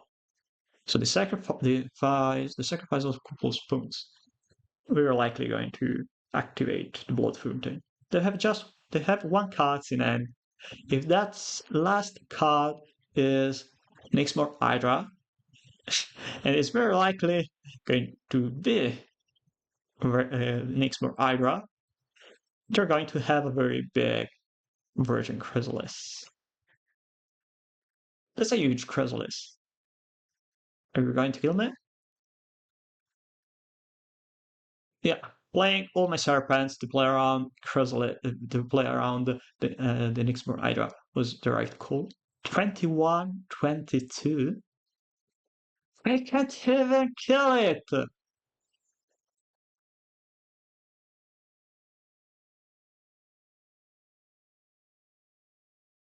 I don't have enough creatures on the battlefield to block that Chrysalis. I'm forced to block with just 1 serpent to not take that much damage. Going down to 2. Okay, let's see if I have a little damage on the battlefield.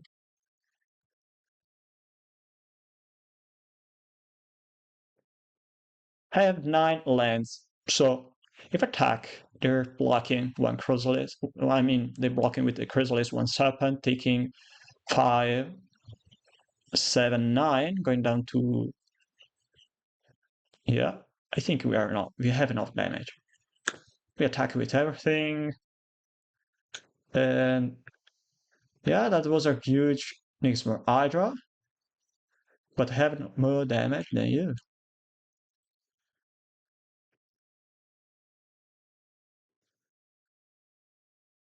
Yeah, that's enough to kill you.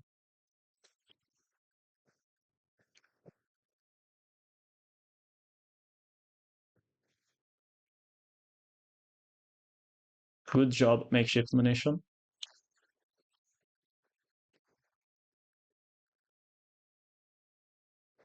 I'm not going to show my galvanic blast to my opponent. Maybe they will think I haven't kept the galvanic blast in my deck, but still, we have a game ready to play. We were able to survive 3 copies of Virgin Chrysalis and 1 copy of Nixburg Hydra. Good. That's very good. Okay, game 3. Let's see what's going on here. Alright, I'm going to keep it. Munition is good. Double Refurbished Familiar is probably even better. Yeah, if they have dress, they're going to discard my munition. That's for sure. Can't really play around that. Play tapped land, pass the turn. Serpent on the top deck. Alright. Land go. I think I'm going to play Refurbished Familiar if I don't draw any mana rock or whatever, because I don't have double black mana source to play double Refurbished Familiar on turn 3, so I prefer to have a 2 mana Familiar on the 2 and a 1 mana Familiar on turn 3. That's good enough. Cleansing? Yeah. Wildfire deck, even turn 2 Cleansing Wildfire, not surprising. And if they have as well a Virgin Chrysalis, I think I will be quite surprised. Squeak. Squeak. They discard while on top of the land. Tap 2 mana. Another cleansing wildfire. Another green. And another tap land. Grass. Alright. Munition, I guess. Yeah. If it don't discard munition, they're very likely going to die because munition is you can resolve it just with dress and Chalome Kofi. This card Blood Fountain, surprising. Quite surprising. And we attack with our Republic Familiar. They likely have something like, bunch of creature in their hand. Or maybe they think they're not going to require the Blood Fountain. No, well, if they discard the Blood Fountain, they don't have any creature in hand, so probably more interaction. Another Duress, likely going to discard my Reckoners Bargain. Unless they have a Chrysalis in hand. They don't have Chrysalis. 2 mana. They're not going to play anything. They're going for it. He short on sight.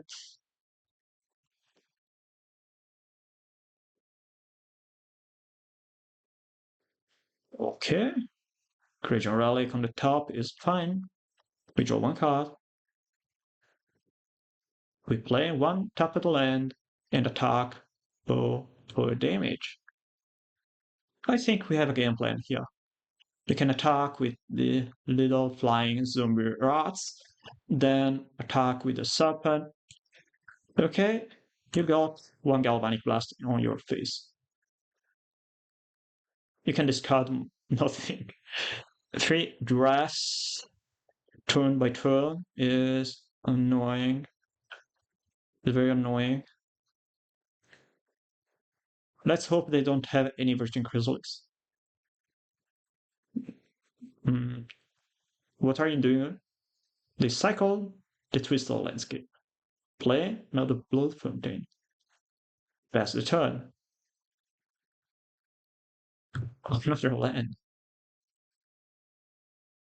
And I attack with my flying mice. Cast down, okay. You go down to 8. I offer you, opponent, you have another card to block my Gearseeker Serpent. Because cast down on Refurbished Familiar is not really doing much when when you go down to 8. Yeah, they have another cast down. And the last card in hand is Ichor Wellspring. Alright. I'll let you draw 1 card. Wildfire? Yeah.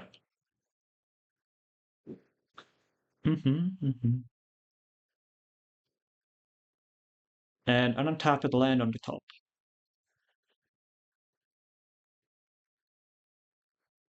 Alright. We draw 1 card. I sacrifice 1 card that let me draw another card.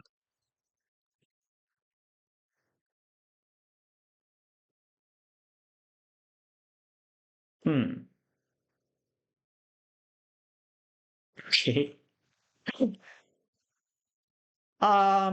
Maybe too many lands. But if they have a Refurbished Familiar, I can discard a land or 2. Chrysalis, yeah. Maybe I need a Reckoner's Bargain on top deck.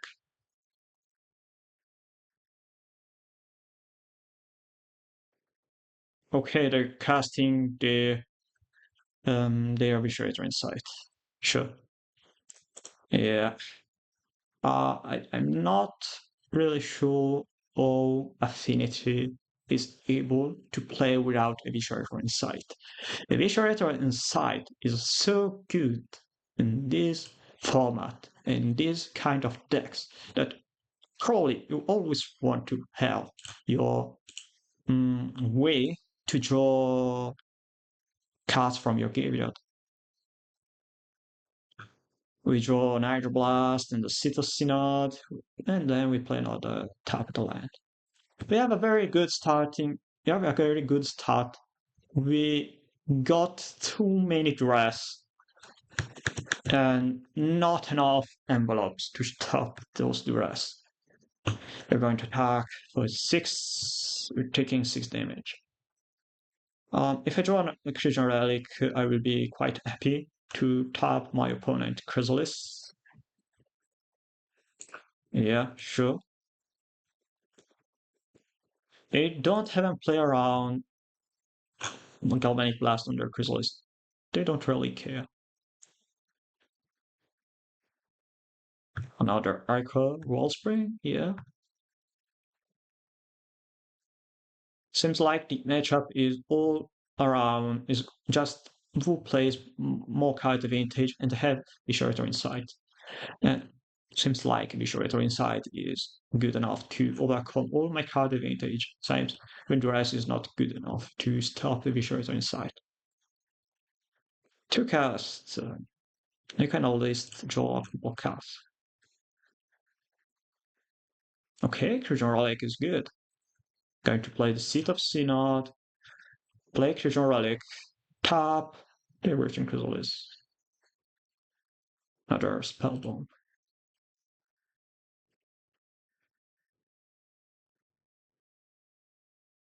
Time Walk.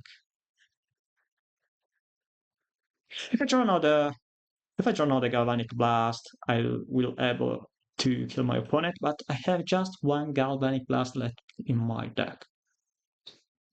No reason to keep the mana open to counter cleansing Wildfire. So we pass the turn. They can attack with everything. Attack with Chrysalis and Refurbished Familiar, taking damage, to then try to swing back for a little. Not match, but okay. The 3rd copy of Dress. I guess we don't have any Galvanic Blast left in my deck. I can't really play around 4 copies of Dress in the first half of the deck. Yeah. Troublemaker from the top deck. Please, let me draw better than you. I don't really have an answer to the Refurbished Familiar. I don't have. Ah, I should. Even if I block, not getting. To be honest, I think I'm just dead.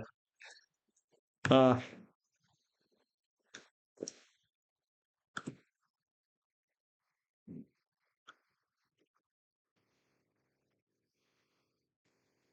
I literally don't have any way to kill my opponent.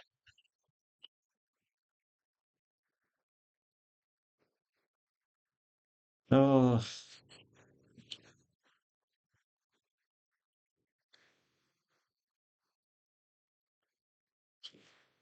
extract a confession isn't even enough to kill them.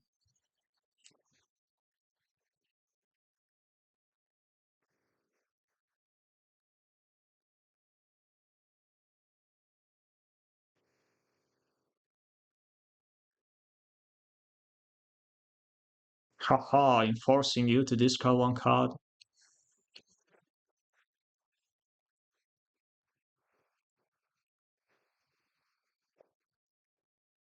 And I have enough cards and to cast Extract a Confession with Collect Evidence.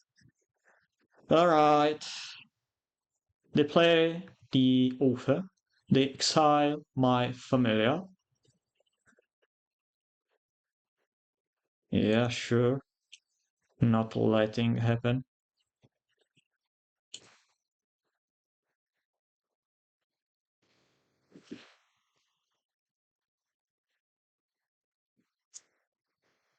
Familiar author, sacrifice the Ichor Wellspring, exile one familiar. I'm taking, I think, 7 damage, so we can block the other familiar. And they still have 1 card left in end.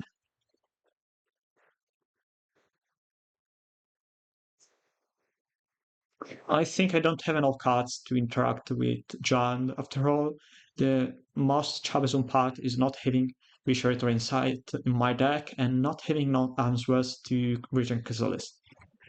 I mean, I have 6 cards that are good against the Chrysalis, which are Gearseeker, Serpent, and Extracta Confession, but seems like I'm not able to draw anything.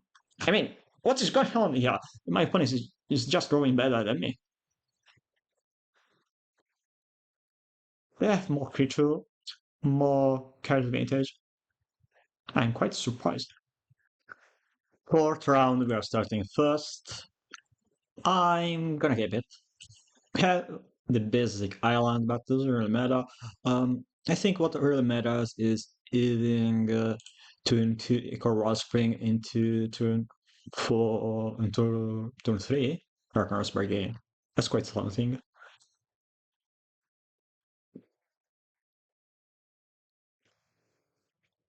We go for Echo Spring, pass the turn.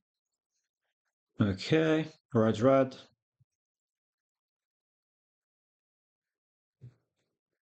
Burning Mystery. So, red wins. Oh, 9 more rolls. Okay. Red. Raleigh the Urnberg. We need Crackline Shaman. Hmm. Okay, there's a Galvanic Blast. We can kill the Burn Mystery with the Galvanic Blast. So I'm going to play the Furnace, pass the turn, and wait for my opponent to do something.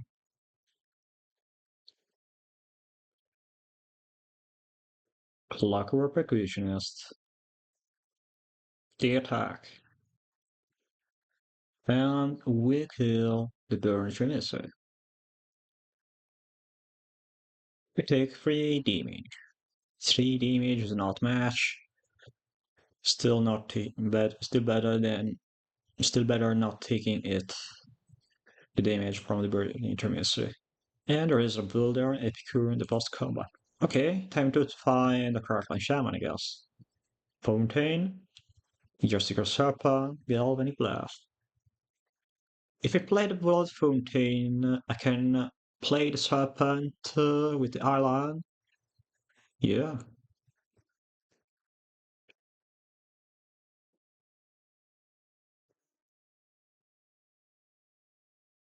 Alright.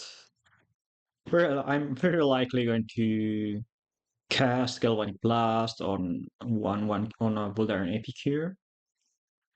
And the Heavy Goblin Bushwalker. Yeah. Whoop. 2 damage left. We block whatever creature. Buldarian Epicure is fine. I'm not going to block the Clockwork Percussionist. I don't really like the idea of letting them draw extra cards. Time to find the Crackling Shaman, I guess. Probably a short track the Blood Token. No, if I draw the Crackling Shaman, I want to be able to play both the Crackling Shaman and the Recurrence Bargain sacrificing my Gearseeker Serpent, just to say. I think I'm going to block 1 creature, take 3 damage, and cast Recurrence Bargain. Maybe it's better to cast Bargain before taking damage. Yeah. So we pass the turn. Hope the opponent doesn't have enough burn spells in them. Let's see. Creature Relic until now it feel quite good. Don't Probably is not really the card needed in Affinity right now. Branch Soul, Bash Walker, and Burnish Minister. Alright. I wonder if they have another land. For casting something? Nope. We're not casting anything. I'm going to block. Whatever creature is fine. We're going anyway to cast Bargain, leaving one red mana open. Maybe I can draw another Galvanic Blast. Okay. I suppose we have Creature Relic in hand now. Alright, Percussionist. I pass the turn.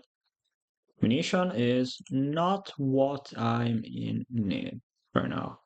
So we play one Creature Relic, another Creature Relic. I just need Caracal Shaman, nothing else. And Mirror Forcer. I can concede. I have enough damage with the Goblin Bashworker to kill me, so no reason to keep playing the game when it's already over. Alright, bringing in Toxin Analysis and Idle Blast. The Toxin is quite good again, alongside Caracal Shaman. We are going to cut 6 cards, so Munition is truly bad against the opponent. Gearseeker Serpent as well is not a great card. I very like her for Bishop Miller against this kind of deck because they don't really have so much card advantage and is a 1 mana blocker that discards 1 card from my opponent. And we can cut as well a couple Creature Relic. Creature Relic is not really needed in the matchup. It's not a 1 mana artifact like Heal Spellbomb. We don't really need the card advantage from Heal Spellbomb, but being an artifact that costs just 1 mana is probably good. I'm not sure if I'm going to. It is better to cut an Heal Spellbomb over the Creature Relic. Probably should keep the Creature Relic. I mean, Creature Relic at least does something. Heal Spellbomb is just a 1 mana artifact, so not really great. We can indeed cut 1 copy of Creature Relic if you don't want to cut Galvanic Blast, by keeping all the copies of Galvanic Blast because my opponent plays Goblin Tomb Raider and Burning Tremissary, and those cards are quite troublesome. Alright. I think we're not going to bring in Extract a Confession. 2 mana to kill 1 Goblin is not really great. Okay. We're going to start first. We have Mirror Force by turn 3 if we find an artifact. This starting end is weird. I can't really do anything besides turn 3 to cast. No, it's a mulligan. Better than the previous one, at least. It's not really great. But we have a turn to play and a turn to play. We can try to find the Karkline Shaman, the Mirror Forcer, whatever. To one Goblin. Monkey Toy. To be honest, the matchup is probably very bad. I mean, they have the strongest part against us from Monrad, which is Goblin Bashwalker. Built here, alright.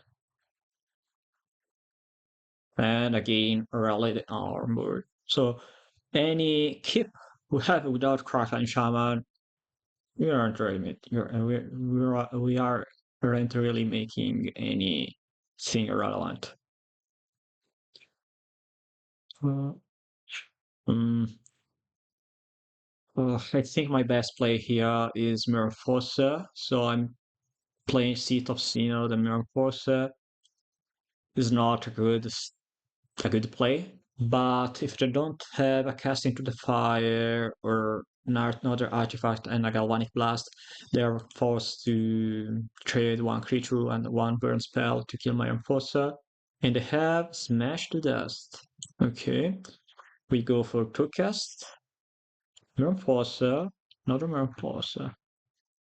And I'm going to cast my second copy of Enforcer. Not having any black land and three artifacts, three black spells in my hand is an issue. Okay, you did find another land. They choose to play the mountain over the furnace. I'm blocking the burning trimester. Lightning bolt. No lightning bolt. And we found the Crackling Shaman. Okay. So Creature Relic. Time to draw about the Whisper. Draw Sport Page is fine. And we play the Crackling Shaman. So we can activate Crackling Shaman during their turn and kill all the creatures. I'm not sure why they choose to play the mountain earlier instead of the furnace. Maybe they don't have a galvanic blast. I mean, that's probably the only reason. And we sacrifice one encouraging relic with the Crackling Shaman. Bolt, maybe? Yeah. Ooh, Hydro Blast. If they have another Lightning Bolt, I have the Hydro Blast thanks to encouraging relic. Good. Do you have a Fire Blast? Okay. I suppose Fire Blast is pretty strong in this format. Not finding the black source in time was probably what it led my demise. I mean, if I if I had a Vault of Whispers over the bridge, wow, I could cast the Arcanus Bargain. Well, too bad. Time to play the last round. Alright, for the fifth and last match of this league, we are starting first, and we have a mulligan. Just one land, and not even one single decent play. I think it's a mulligan. And then we have somewhat decent start with 6 cards. We're going to keep for sure those two lands, the Retribution Familiar, 2 casts, Reckoner's Bargain, and now we need to choose between Mirror Forcer and Gearseeker Serpent. I think I'm going to put on the bottom the Gearseeker Serpent because it costs 2 blue mana, while I don't have enough blue sources in my hand. Even though Mirror Forcer is weaker compared to the Gearseeker Serpent. Maybe I should put on the bottom Mirror Forcer, but Mirror Forcer potentially costs 0 mana. So, generally speaking, Mirror Forcer could be considered better than the Gearseeker Serpent, or if I don't know what my opponent is playing, Mirror Forcer could be potentially better than the Gearseeker Serpent. Even though I really like the card. I really like Gearseeker Serpent as a card. Right, my opponent is moving down to 5, and taking one Urkel Bishop Familiar on turn 2 will be quite annoying for them after mulling down to 5. Dimir? What kind of Dimir deck you are playing? But we found a Creature Relic on the top deck, so here it is better to cast the Creature Relic. So next turn I can play potentially Familiar into 2 cast. Yeah, alright. So Familiar, do you have an answer to the Retribution Familiar? You're quite forced to counter it. And if you counter it, then I will be able to cast my true cast because I top decked another land. And next turn, we have Treasure Relic into Partner's Bargain. That's cool. My opponent is probably on some sort of Dimir, Dimir midrange or Dimir control because they have priority in their deck. It's more likely for them to be something like Dimir, Dimir, Dimir Snacker or Dimir Monarch because Dimir doesn't play Protein because Ponder is better than Protein in Dimir. They're now choosing between countering my Creation Relic or letting it resolve. If the Creation Relic resolve, okay, that's a play. But now I am able to draw 3 cards. That's good to me. Well, when you counter one divination and you're still able to cast another divination, it doesn't really matter. How many copies of Retribution Familiar I have? My opponent mulled it down to 5, and I have 3 copies of Retribution Familiar.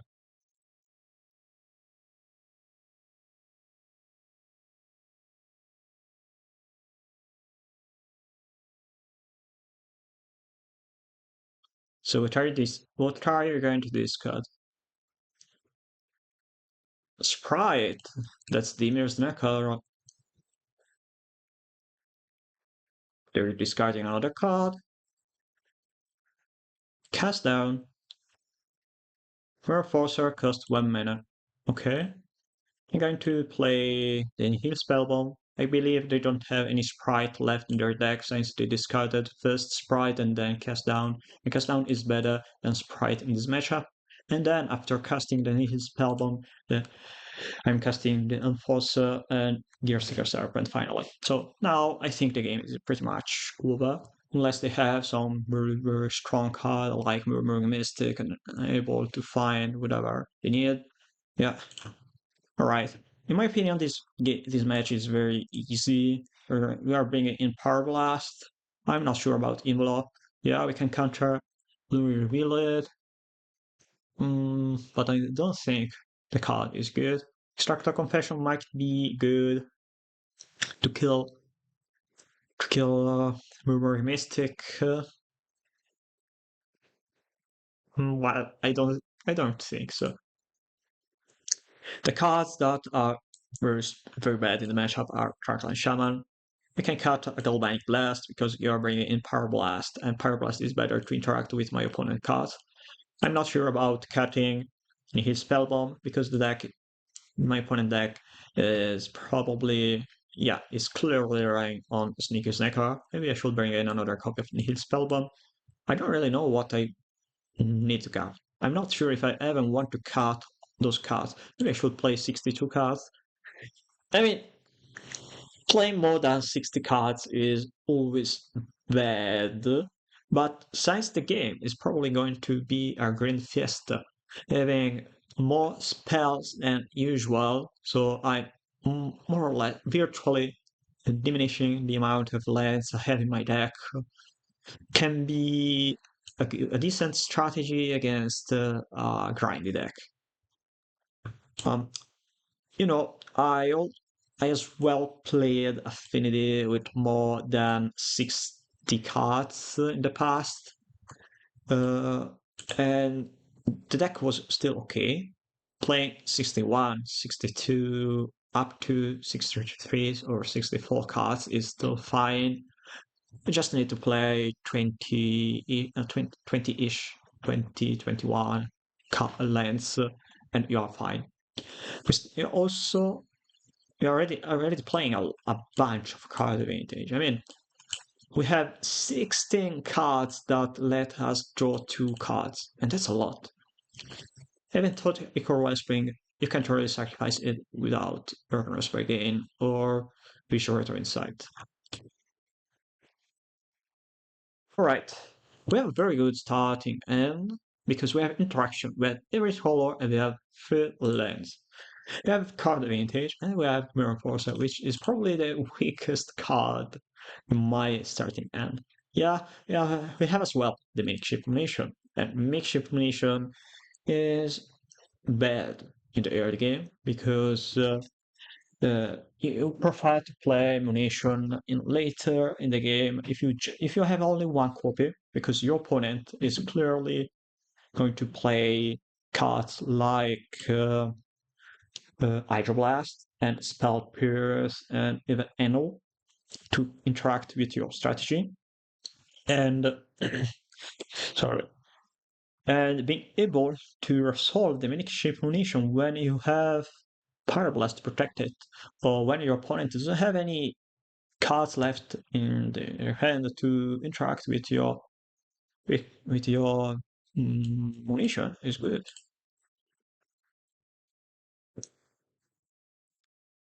Anyway, I'm not sure if I want to play munition, if I want to play the fountain here, because I want to play around sprite and a 1 mana interaction. So I prefer to casting first Domination, because if they have a 2 mana counter spell, then I will be able to cast my Blood Fountain.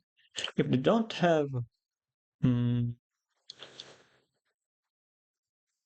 because I don't really want to play under Spellstutter Sprite.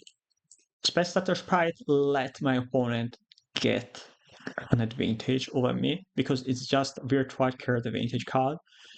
And, you know, munition here in this part of the game, it doesn't really do much. Okay, we have one Mistfall Bridge. How much mana to cast my Mirror Force? So 2 mana. I'm going to play my Gearseeker Serpent, because if they want to counter it with a counter spell, I have a Power Blast. And if you want to remove it with Snap, I have to cast down, I'm fine. Enforcer, this kind of matchup is better when you don't you don't waste any mana to play it. Anyways, I was saying about playing Blood Fountain over the Munition. If I was gonna play the Fountain instead of the Munition, and if my opponent had Sprite and a 1 mana answer to it, to the Pyroblast, you can easily understand how much a bad play could be from my side, because I'm losing the Blood Fountain and letting my opponent resolve the spell for the Sprite. I have a lot of removals, a lot of Pyroblast, and no. Oh, I guess I'm supposed to cast Reckless Bargaining, sacrificing my token. We're likely going to cast Counterspell, but I guess since I don't have Spell Pierce, I think I can try to cast one of my 3 copies of Pyroblast on their counterspell to let my Arcanist Bargain resolve. I think you can let it resolve. Like, opponent, I wanna draw 2 cards. I wanna draw my lands. It is okay. They have this counterspell, so it's time to force the counterspell and cast our first Pyroblast of the game. And we draw another couple lands. Okay. My Enforcer cost 2 mana, 3 mana. I can play the Seat of Synod to be able to cast my Enforcer, but I prefer to have double red mana the next turn. So next turn my Mirror Enforcer costs just 1 mana, and I can eventually crack as well the Blood Fountain after letting my opponent kill my. Ooh, there's a Murmuring Mystic. Alright, there's a Brainstorm. I'm going to kill that Mystic with my Power Blast. And probably should cast first Mirror Enforcer. Because if they if they have snuff out, they can generate another token with the Mystic. Much of it depends on if my opponent, if I want to play around Annual, or if I want to play around Hydroblast or Dispel. Because if they have a Dispel or an Hydroblast, they can protect their Mystic. But if they have an Annual, I will be okay. That is not Dimir Snacker. This is classic Dimir Faeries. Anyway, they tap it out to cast Mystic and Merfolk. So easy. Time to kill the Mystic. Play another land. Merfolk. I'm very much disappointed by the basic island because whenever we have this basic island, we're not doing much. I mean, it's more of a bad thing for us to have this island in play. I'm going to cast Power Blast here. I don't have any cards left in my hand, and my opponent is on the top deck. I don't know just one card in their hand. We know they have a first year because they bring it back the first year with the ninja. So killing the ninja is probably the best thing for us. One, two top, zero bottom. Gurmag Angler.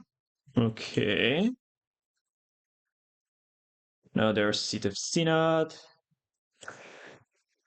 I'm going to pass the turn. Quite surprising on how the game is going. I mean, I have 16 cards that are divination spells, but in the first 14 cards, I have just one recurrence per game. Wow. Quite a turn.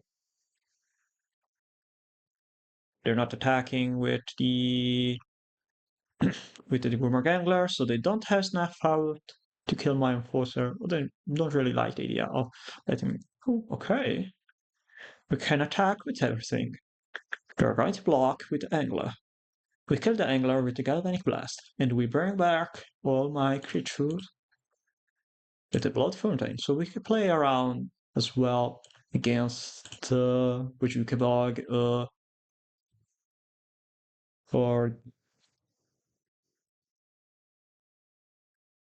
initial Spellbomb. That's good to me. And I'm still on the top deck because I'm not able to draw my divinations. And it is surprising. My deck is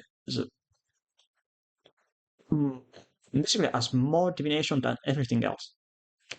Blood Fountain is a divination as well. So I have 18 cards that let me draw 2 cards. Well, I did draw, in fact, one copy of Blood Fountain, but that's it. Just one Reckoner's Bargain and one Blood Fountain. My opponent has more cards in hand than me. That's annoying. What are you going to do here, opponent? Are you going to kill my Gearseeker Serpent? They play Faeries.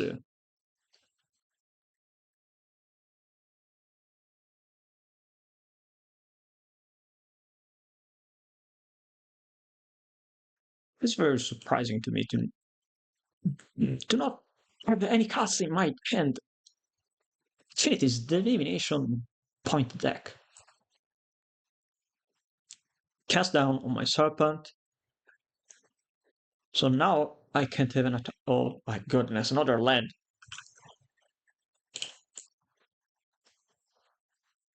Ugh. I'm not going to attack. Where are my tokens?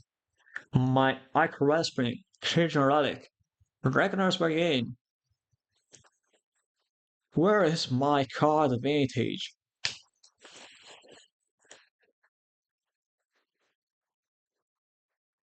Do we have another ninja? Okay. Monarch, maybe? Another first tier? Right. Right.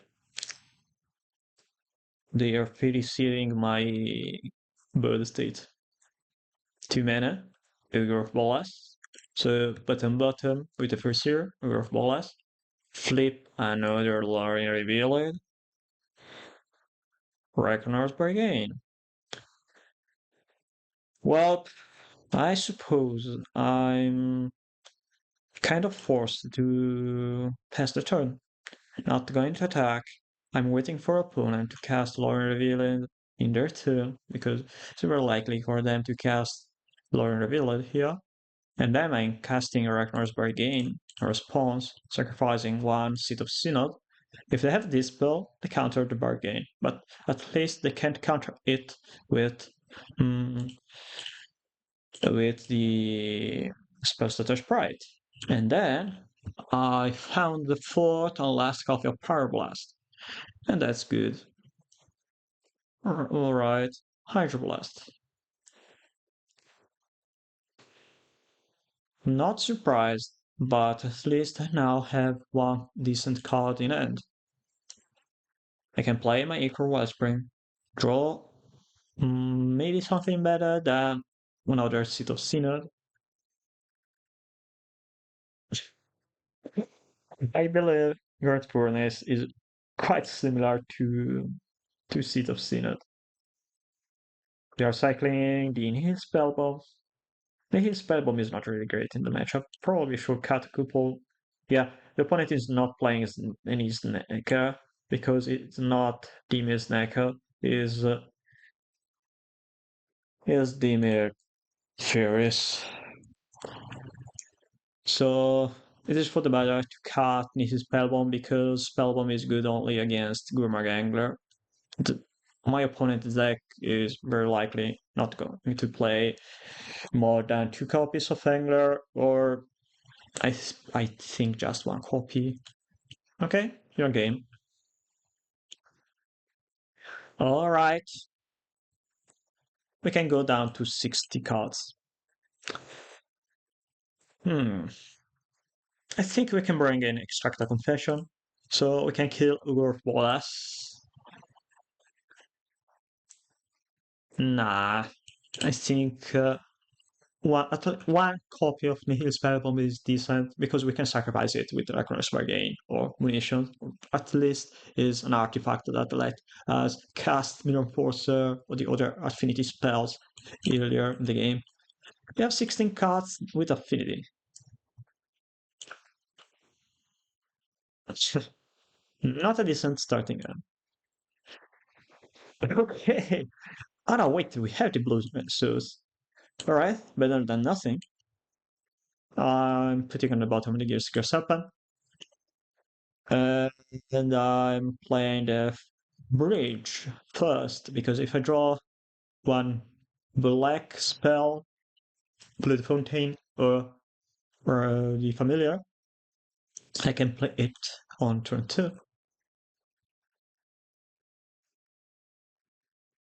They move down to 5 again. The matchup is quite dire for them. I mean, it's very odd to overcome my card advantage at least when I find the card advantage. And I have a lot of interaction, or at least a decent amount, in form of Galvanic Blast and Power Blast. So my opponent is playing a quite similar gameplay, similar to mine. I mean, we bot decks are kind of control-ish. Okay. Alright, we are going to cast again Munition without worrying about my opponent having any answer. But it is still better than leaving the mana untap it.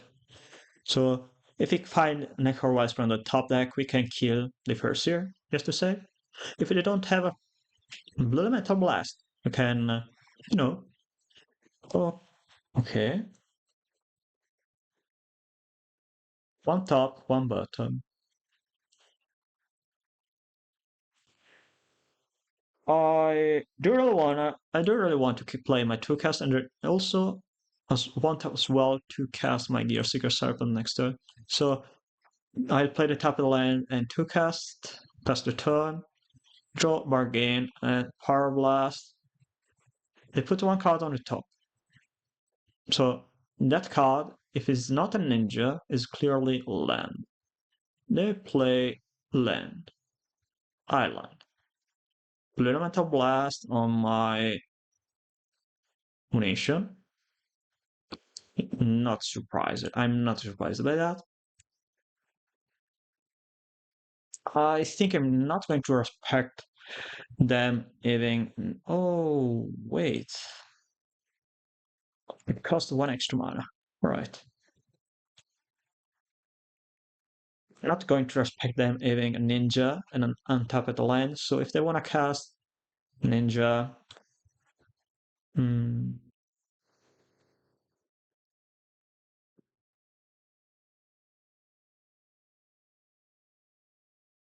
yeah, that's fine. Okay. Losing the serpent is annoying.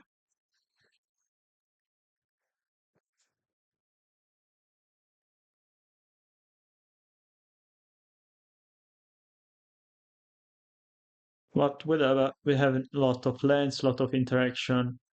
If they have a ninja, it is fine to me to force them to tap out, to cast a ninja, kill the ninja, and then counter the Fursuit, because they're wasting their mana, and I'm killing one card that is better than the ninja, than the Fursuit.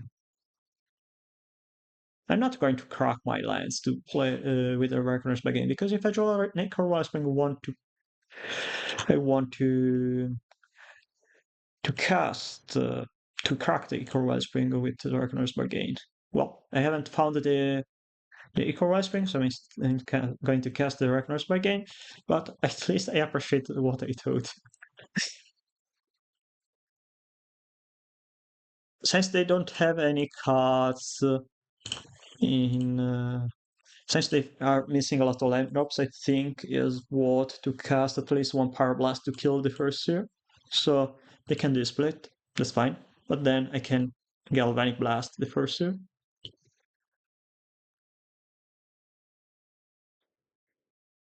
Wasting another Power Blast, so I have just one Power Blast in my deck. Is not. I don't really like the idea.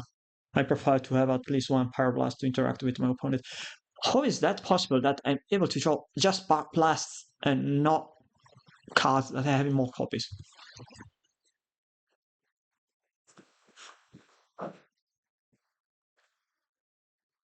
Okay, time to draw Tokast. mm, mm. Now it is fine. We can Galvanic Blast the Earth Bolas.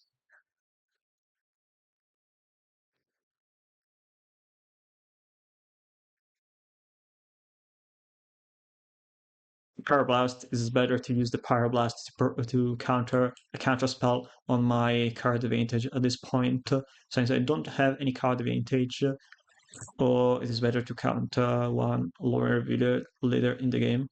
So we kill the Triton, the Matterfolk. We draw one creature relic. We draw one card. Island.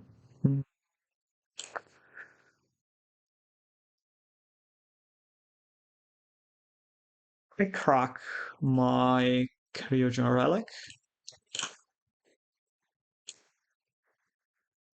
And I draw another land.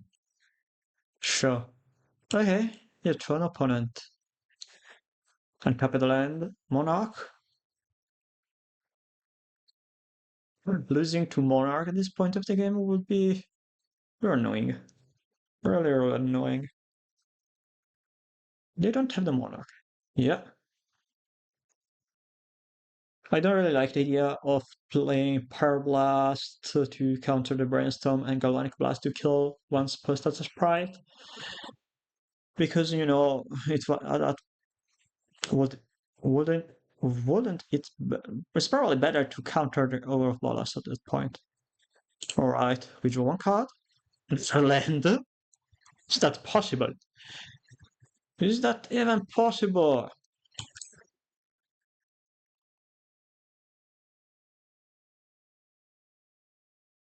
Half the monarch for real. Oh,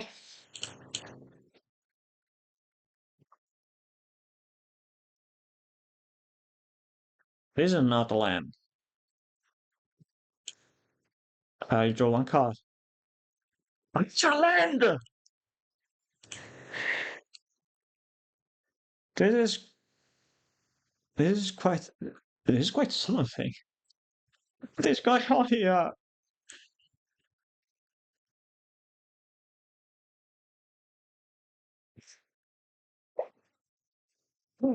I draw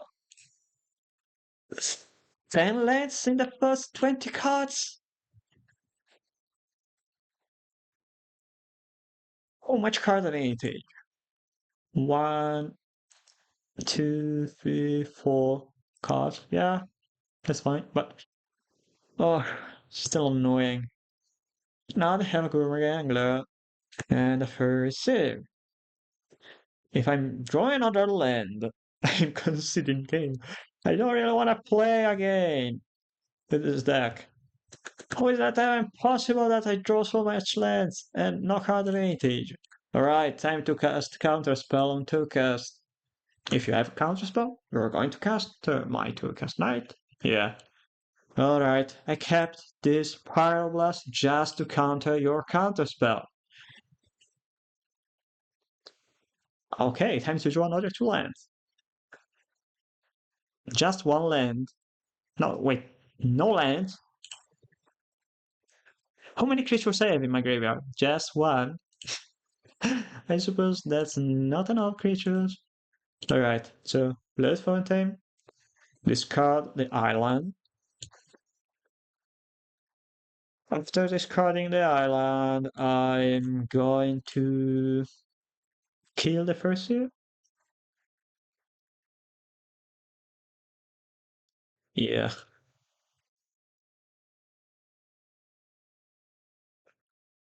After killing the first year, I can pass the turn after drawing the 11 land in the first 26 cards on my deck.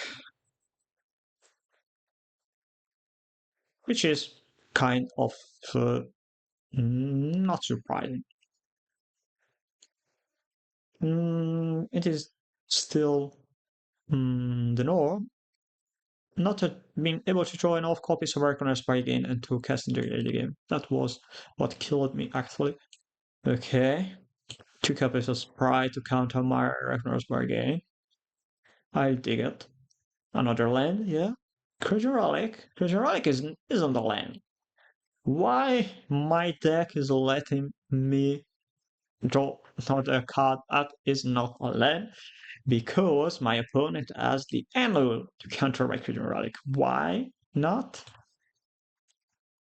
Yeah, we're more or less lost to the Monarch. No Ninja. I'm surprised. My opponent, I'll let you counter my Echo Rosspring. Yeah, good game, I guess. Alright, pretty mediocre result. We struggled a lot to win the first 2 rounds. We struggled against Jund.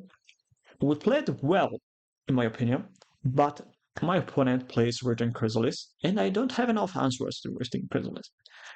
We lost to Red Rally, the Red Queens, because the deck is bad for us if we don't have enough answers to Red. And we also lost as well to Dimir Faeries. This is not supposed to happen. This deck is supposed to crash every mid-range or control-ish deck.